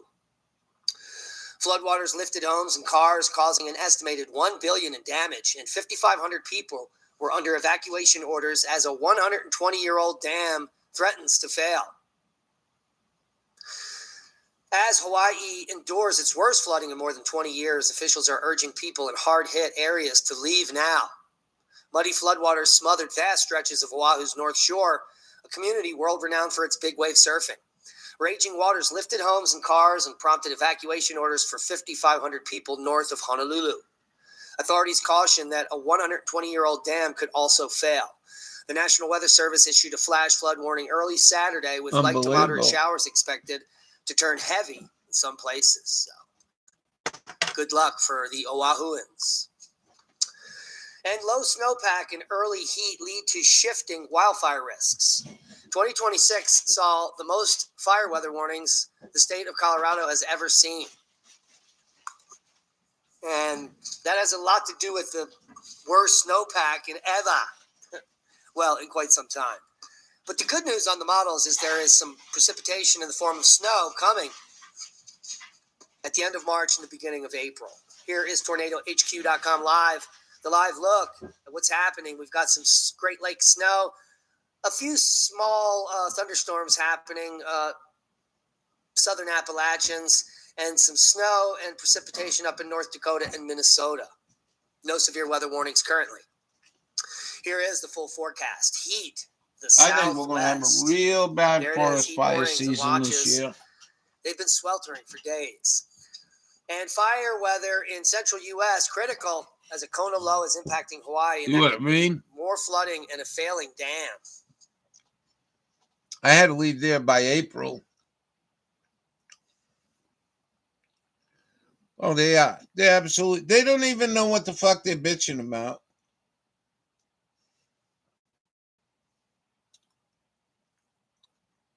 North Shore. Only North Shore I know is Boston. Anyway, millions of campers come down here for the winter, and it looks like it's already heated up. You can stay there till April 16th, but I don't think a lot of them people are going to make it. Time to go to high country. But look at all this fucking heat, you know? Usually I go up in here. Oh, I get it. A rare March heat wave is ongoing with much above normal temperatures over the southwest U.S. Yeah. Through the weekend, it was sweltering today. MJ here. Said it was 90 around 80 in Colorado. Periods of critical fire weather will persist from the central Rockies to the central and southern They're already plains in fire through the weather. Weekend, as gusty winds and low relative humidity continue. A Kona low will continue to bring several rounds of moderate to heavy rainfall to Hawaii through Sunday. Today, I went out there back in part of my orchard, and one of the Manchurian apricots is flowering in the third week of March. He's right here. It's unprecedented. He's right here. A quick look at the GFS model shows that moisture for the west coming in at the beginning of April, bringing snow to the Sierras, the Four Corners region. Yeah, I mean, that's and no snow. Really are in dire I don't think he need. had one day of snow. Let's take a look at the MLS. This is the current position of the weather. So we're going to have an Alberta Clipper that's going to come through overnight, and these storms will move east and offshore by morning. There's that Clipper, and a few of them happen here on March 24th on Wednesday, another one on Thursday. No way. No way. Severe weather until we enter You April, seeing this? right at the 1st of April. The severe weather threat returns to the weather picture. I didn't get nothing. Meteorite hunters scour Ohio for fragments of the 7-ton space rock that exploded, crashed into Earth a few days ago, creating a sonic boom and a stir. And here are some of the pieces that have already been found of said meteorite.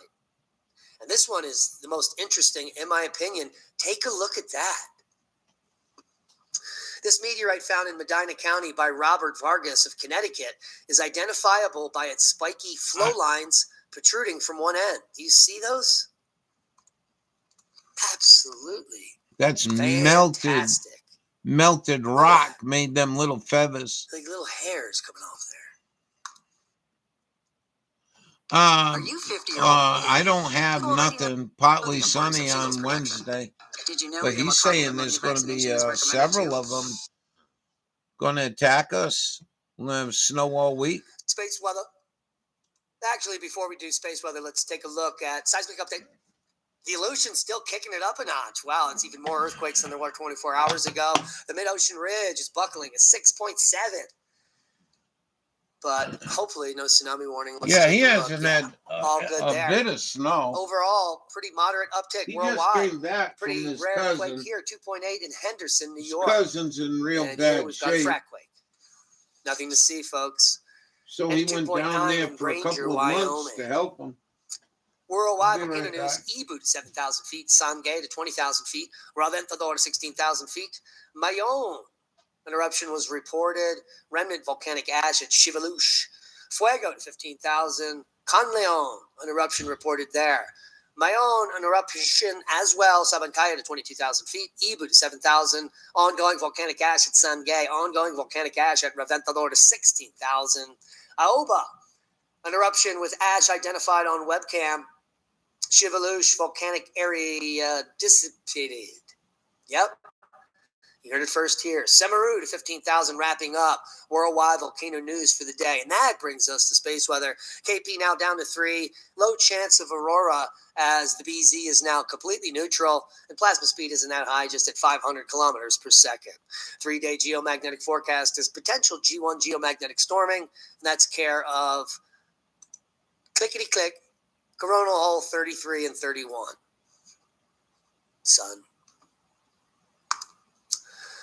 In just a few minutes at Magnetic Reversal News on Rumble, we are going to premiere the Tychos model, geoheliocentrism. And this is a 3-year update from when we talked about it 3 years ago with the inventors of the model, Simon Shack and another guy. So support us over at Rumble at Magnetic Reversal News and check out the Tychos model. The link will be below. And it's a triple header tonight at 9 p.m. on Magnetic Reversal News on YouTube. Reduced geomagnetic shielding during the Lachance excursion Joe. and implications for the future. This is an intriguing show, and I'm sure you'll enjoy it. Support us over there at 9 p.m. And just a few days left. At the end of March, this offer is over. Fast, reliable home internet from Starlink, starting at just $39 a month. The cheapest deal ever in history. I pay one. You know, did you see this, Jill? I'm seriously thinking about this. And you pay $39 a month. And supposedly they send you all the equipment that you need. Supposedly. So it's it's $30 cheaper than I'm paying for internet. $20 a month, and I had to pay over $500 for the hardware. Now the hardware is free, and you just have to pay $39 a month until March 31st in select areas. Type in your service address, see if you qualify, and take one for the team. If the grid goes down, Starlink still works if you have backup energy. If you have backup power, and my buddy says it's only about 130. Oh, no kidding. Well, I don't think Mint is the same. I think she's getting hers from a tower, but you'll still have internet. When power goes out here, I don't have internet. Because when they built the system, they didn't put any backup. $30. Are you shitting me? Well, maybe I should start looking into it. If he puts a link in here, I'll go click on it. Stay safe. And that is a boom. To knowledge. Hit the thumbs up, share the video, do all those YouTube things, comment below. And join us for the triple header tonight on Rumble. My buddy says it's 130 watts at the most. So if you got one of them battery backup things, you can have internet when the power goes out. I know I can't because they didn't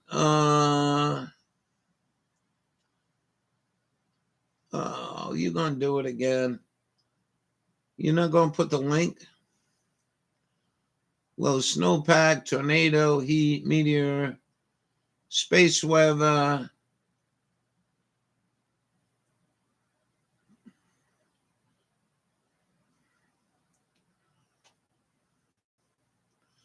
Best Starlink. I'll do it right now. Well, you see, I don't know if $30 a month is going to let you sit here night and day watching YouTube videos. You know what I mean? And maybe your mom don't watch. Maybe your mom don't watch. Starting at $39 a month until the 31st. Select areas, no upfront hardware cost. Enter your service address below. So the way I understand this is if you get this thing and you get the hardware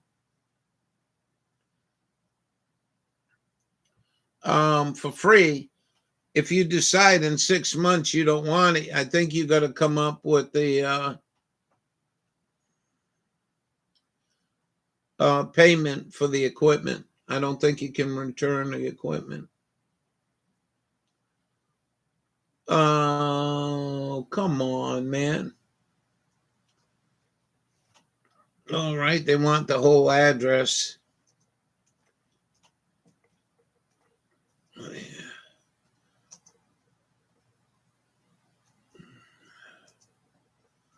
Let's see what they got here.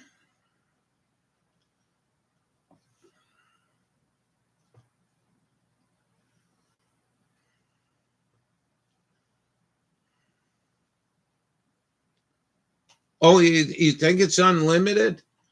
Yeah, I mean, they've been slowly creeping up. I got this plan, I think it was $43 a month. Now it's $58 a month.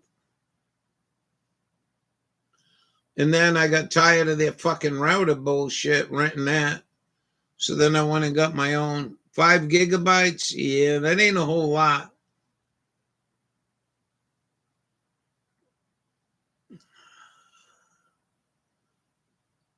You know, I'm not sure what it takes, but I'll probably use that up in a week.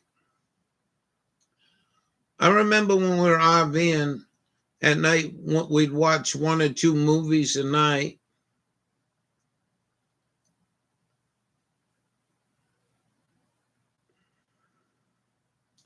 $100 megabytes per second.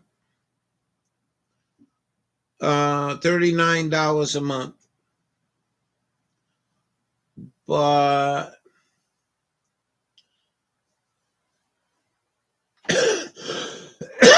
if I check out, it's $21.10. Reliable, affordable internet. If you cancel service, you will have to return your Starlink hardware rental.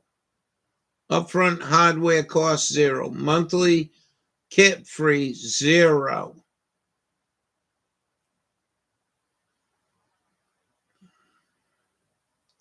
Plus, we get, since I clicked on this link, it's only $21 a month. Oh my.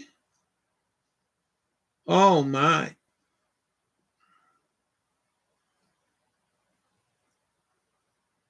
Yeah, I'm looking.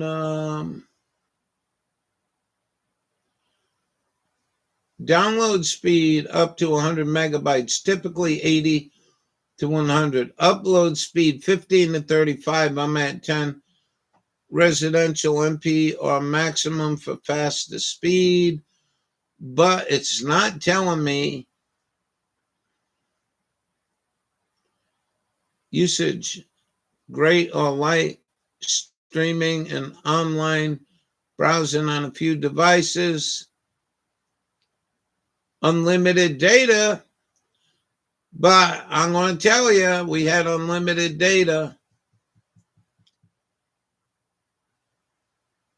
And here's a Wi-Fi. I want to hardwire it. I don't want to use Wi-Fi.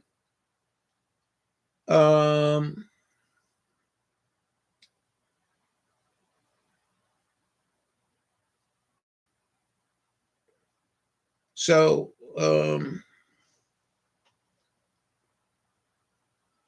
that's quite interesting. That is really quite interesting. It says unlimited data. So when we got there, AT&T didn't work, and my T-Mobile didn't work, but Verizon did. So I went and got a Verizon phone, and when I got the thing, I said, "Are you going to share my data with anyone?" And she says, "We don't do that." This is 2010, and he says, "You have unlimited data." I think it started out at about 105 a month, and then I think the phone was free, and so we got to this one place we were taken care of, and there was no cell coverage for miles, and I had gotten an antenna and a power booster, and voila, we're on fucking 3 bars on our Verizon phone. We can make phone calls. No one in that valley could make phone calls but us. Oh, no kidding. And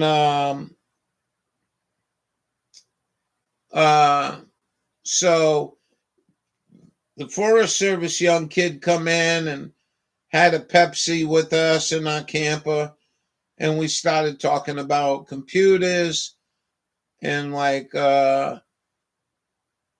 he says to me, "How the hell are you got mobile service up here?" So I showed him my phone.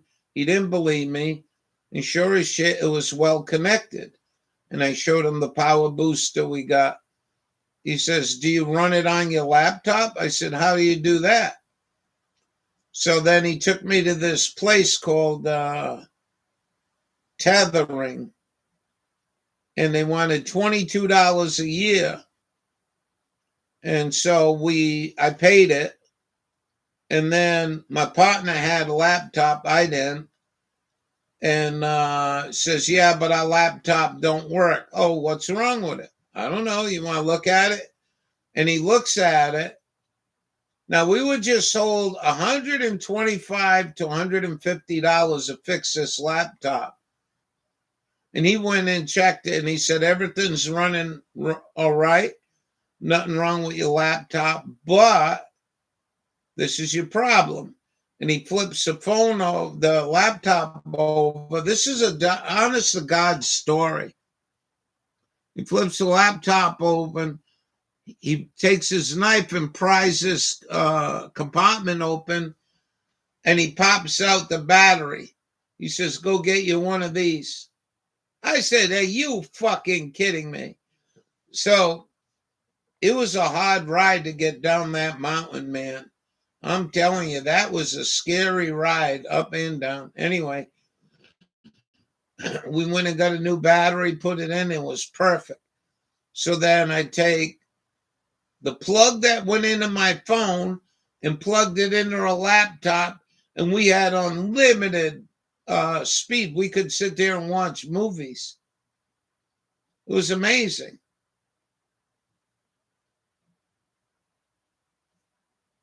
So do I want to cancel local cable? and go for this. I'm kind of worried about it in the snow.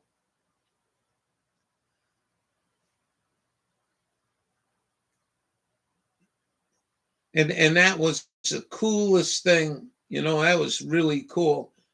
So I got Netflix, and we were watching some Netflix, and we're just sitting in our camper in the middle of nowhere watching movies. And then one day I get a phone call, and it says, "This is T-Mobile. I need to address your usage." I said, "What usage?" He said, "Well, you ran 65 gigabytes or some shit last month." And I said, "Yeah, but you said it's unlimited." "Yeah, well, you know, that don't mean you got to run up 3 to 5 gigabytes. We understand. But I said, "Well, let me tell you something. I'm in the middle of the woods right now. I got a phone booster picking up the signal, and I'm able to talk to you on the phone." And I said, "We're very alone out here taking care of our Forest Service camp." She didn't want to hear it. So then I told her, I said, "Look, if it says all you eat hamburgers for $12, and you come into my restaurant, and after 3 hamburgers I cut you off, I'm going to have a lawsuit on my hands." And they knew it right then and there, that you said unlimited. So what they did was they started throttling us back. So how did I defeat them? Well, in the morning, we got up, had our coffee. I wasn't doing nothing with my phone. So what I did was downloaded a movie.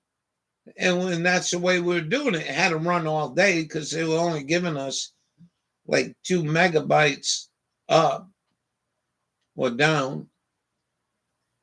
So we still defeated them, but it started being a pain in the ass dealing with them. So I called them back. I says, "You know, I'm paying you $100 plus a month.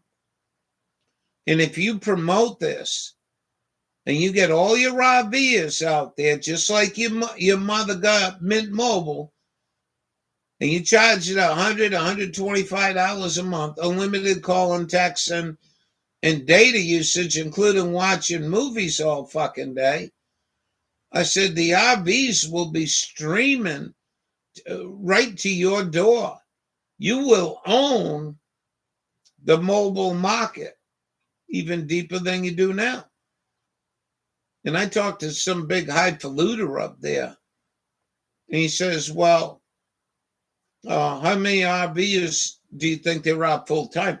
I said, "We just left a place with 850,000 RVs.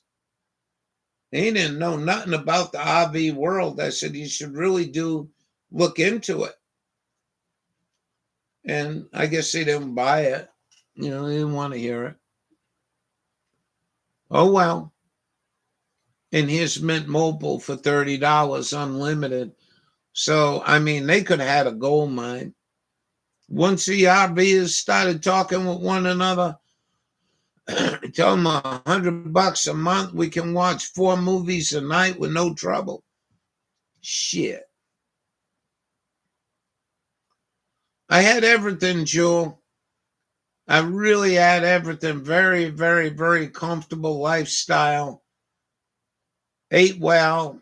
Wasn't on food stamps. I was buying our own dog food. Oh, no shit, girl. Oh, no shit. I just went and shoveled. I just went and shoveled the porch. How about a little laughter this morning? Yeah. I just went and shoveled the porch, and it's only 1.5 inches, 2 inches of snow, and that shit is thick, man. That is some thick shit. So I don't even know if I'm going to be able to snow blow it.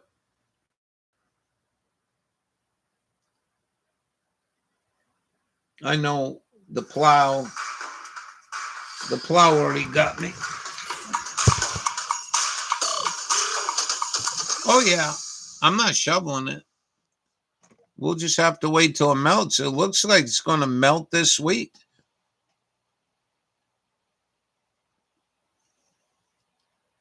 You always laugh at the rabbi? All right, well. Hey, this is Jimmy Dore. It's a parody. It's a parody. All right, let's listen. This is Jimmy. Who is this? Hey, Jimmy, it's J.D. Vance. Oh, hello, Vice President Vance. Good to hear from you. Hey, what's new with you? Oh, not a whole lot. Just sort of hanging out. Yeah. Well, we haven't seen much of you lately. What you been doing? Yeah, I've been real busy. Just kind of swamped at work, you know. Been putting in a lot of overtime. Time and a half. You gotta love it. Yeah, working on what exactly? Fraud investigations. President put me in charge of that. Welfare fraud, that sort of thing, mainly in blue states, needless to say. That's where most of the fraud happens. You know, like by Somalians, those scamps. Any particular reason you have been keeping such a low profile? I mean, might it have anything to do with the war? Which, wait, what war? The war,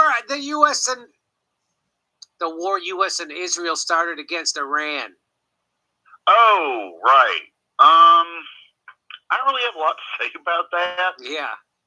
You know, it is what it is. It's war, and unfortunately, wars occur, and occasionally the United States is involved, and that's just, you know, how it goes. That's a pretty fatalistic way of looking at the at a war started by your own administration, Mr. Vice President. Thank you. Yeah, no, that's that's not a good thing, dummy. Oh, well, sorry. What do you want me to say? That this war is a giant mistake? That I have major misgivings about the direction of the president's foreign policy? That he has revealed himself to be a dangerous megalomaniac and is surrounded by sycophants at best, utter morons at worst? Yes, I'd like you to say that, actually. Well, I'm not gonna give you the satisfaction. Mr. Vice President, you're on record many times clearly stating that you are against attacking Iran, and much of the president's support comes from being seen as the anti-war president. I know. I hate that. All that shit is out there for sure that I said. I can't get rid of it. Everyone's fucking bringing it up.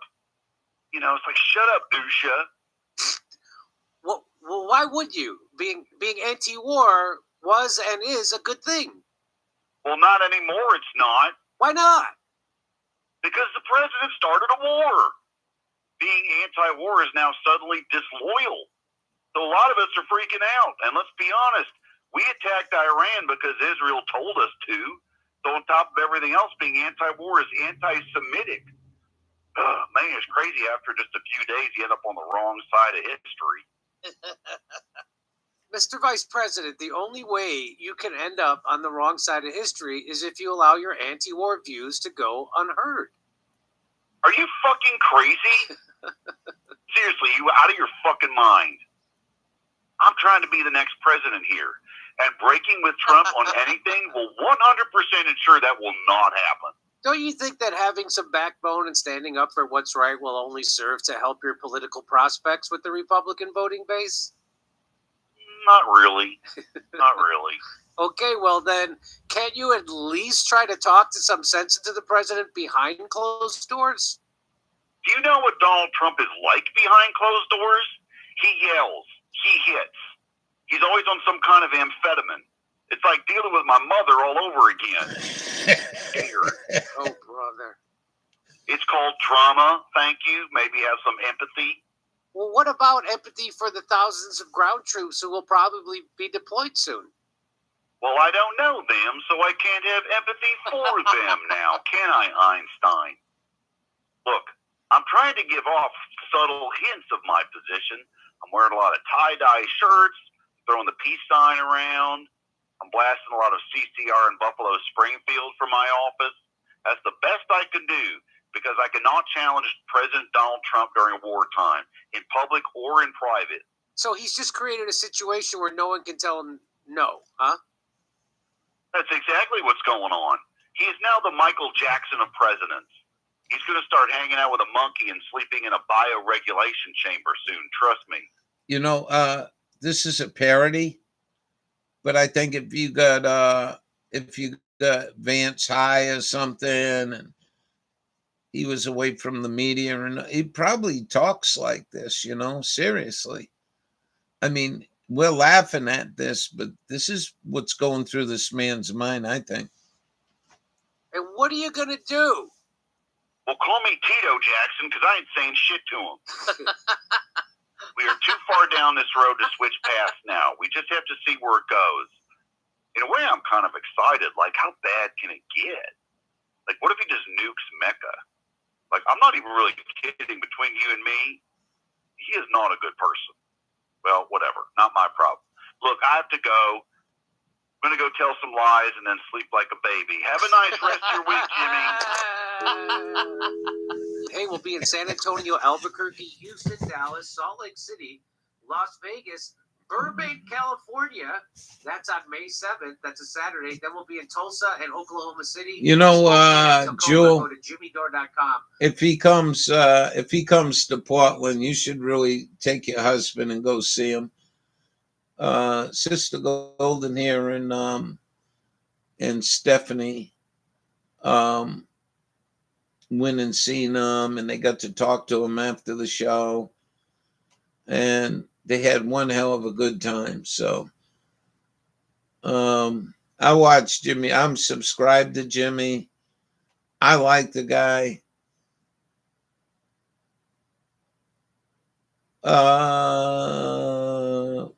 No, they both did, and like I said, he does come to Portland. I don't think he's doing too good in the Northeast, though. I want to play this one to go out for this great day we had together.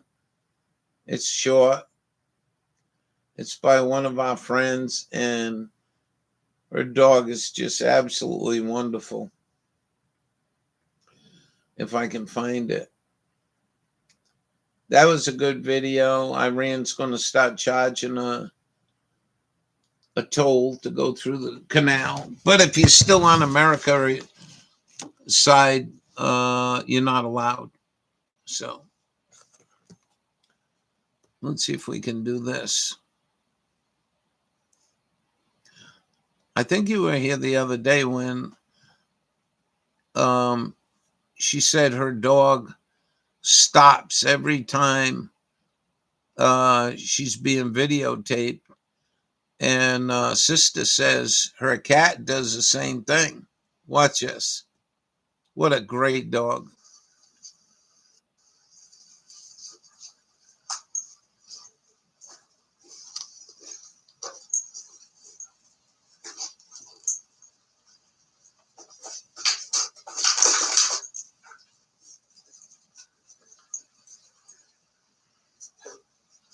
He just seen the camera. I swear to God, I don't know how you know.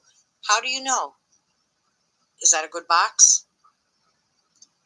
The box is always better than what came in it, huh? What she talking about is the dog stops whenever Rhonda's trying to hide, looks like behind the couch, to try to videotape this. And you watch, as soon as that dog lays eye on it, he stops exactly what he's doing. Right there.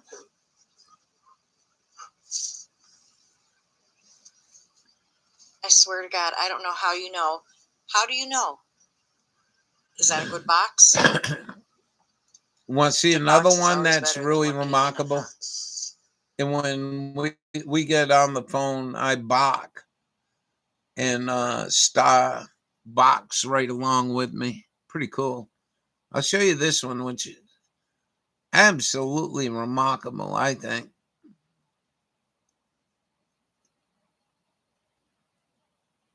Oh, what a beautiful dog. Yep.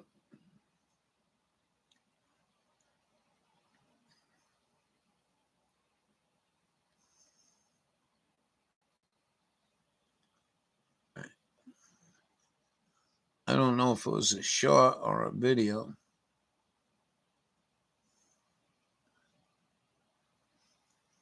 This is crazy, man.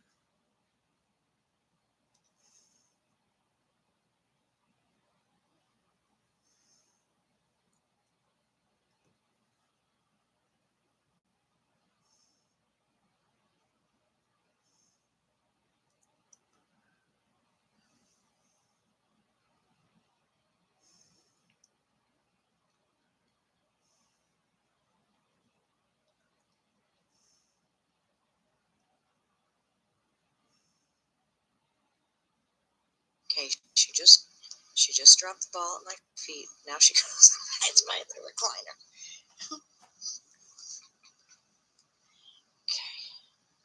Watch this. Good catch. Do you believe that? That dog could not see her. Filming her.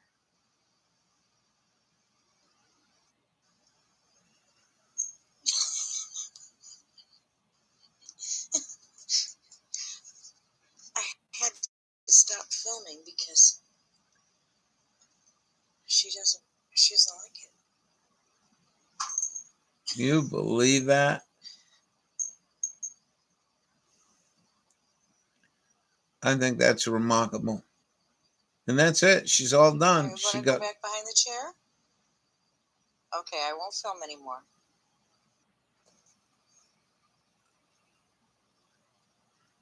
Gee, I wonder where Star is.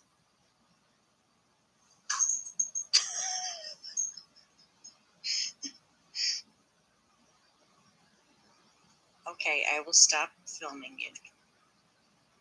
Okay, there she goes. Looking around. This time she's looking around. You can just barely see one ear and one eye. Can you believe that?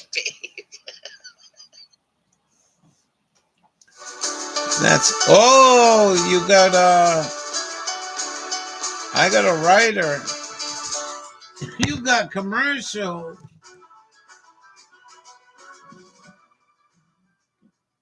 Wow.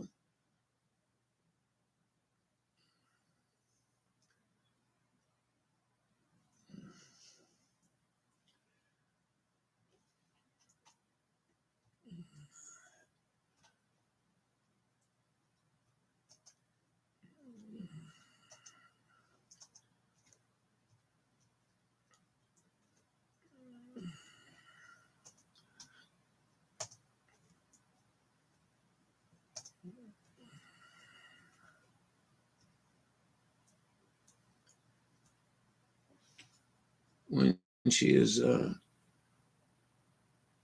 certain things on or off, reacts to like turning off the TV, visibly shakes sometime. Wow, that's kind of really weird.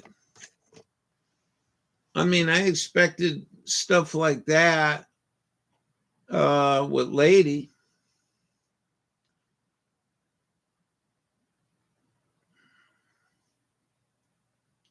Being from, you know, two other owners. But your mom had that dog when it was a pup. It's kind of weird.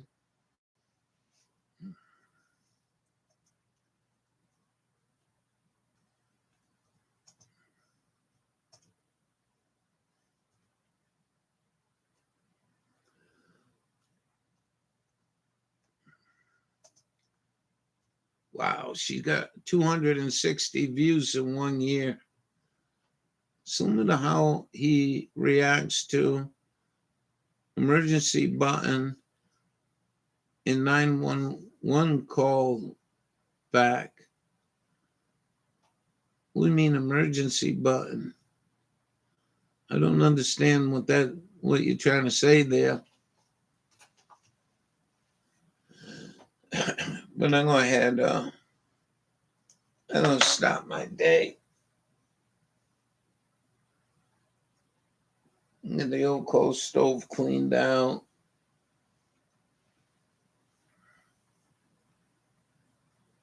Why would the emergency button in 911 calls back? Oh, when your dad pressed the button. Oh. That's kind of weird.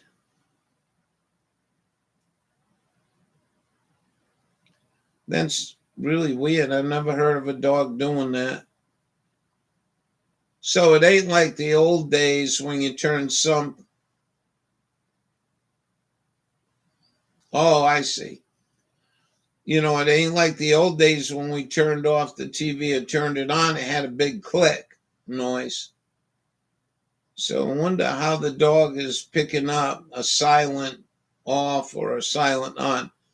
Now, it might be when the capacitors are charging and you turned on the TV, there may be some real high frequency noise you and I can't hear. No noise that I can hear. Yeah, well, I'm explaining to you. And then when you turn it off, those capacitors discharge. And it might be making a very high frequency squeal.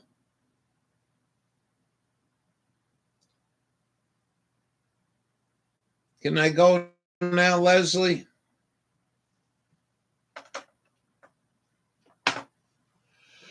Joe, it's good seeing you. Stop in the morning. Tell me what you got for a total if you can.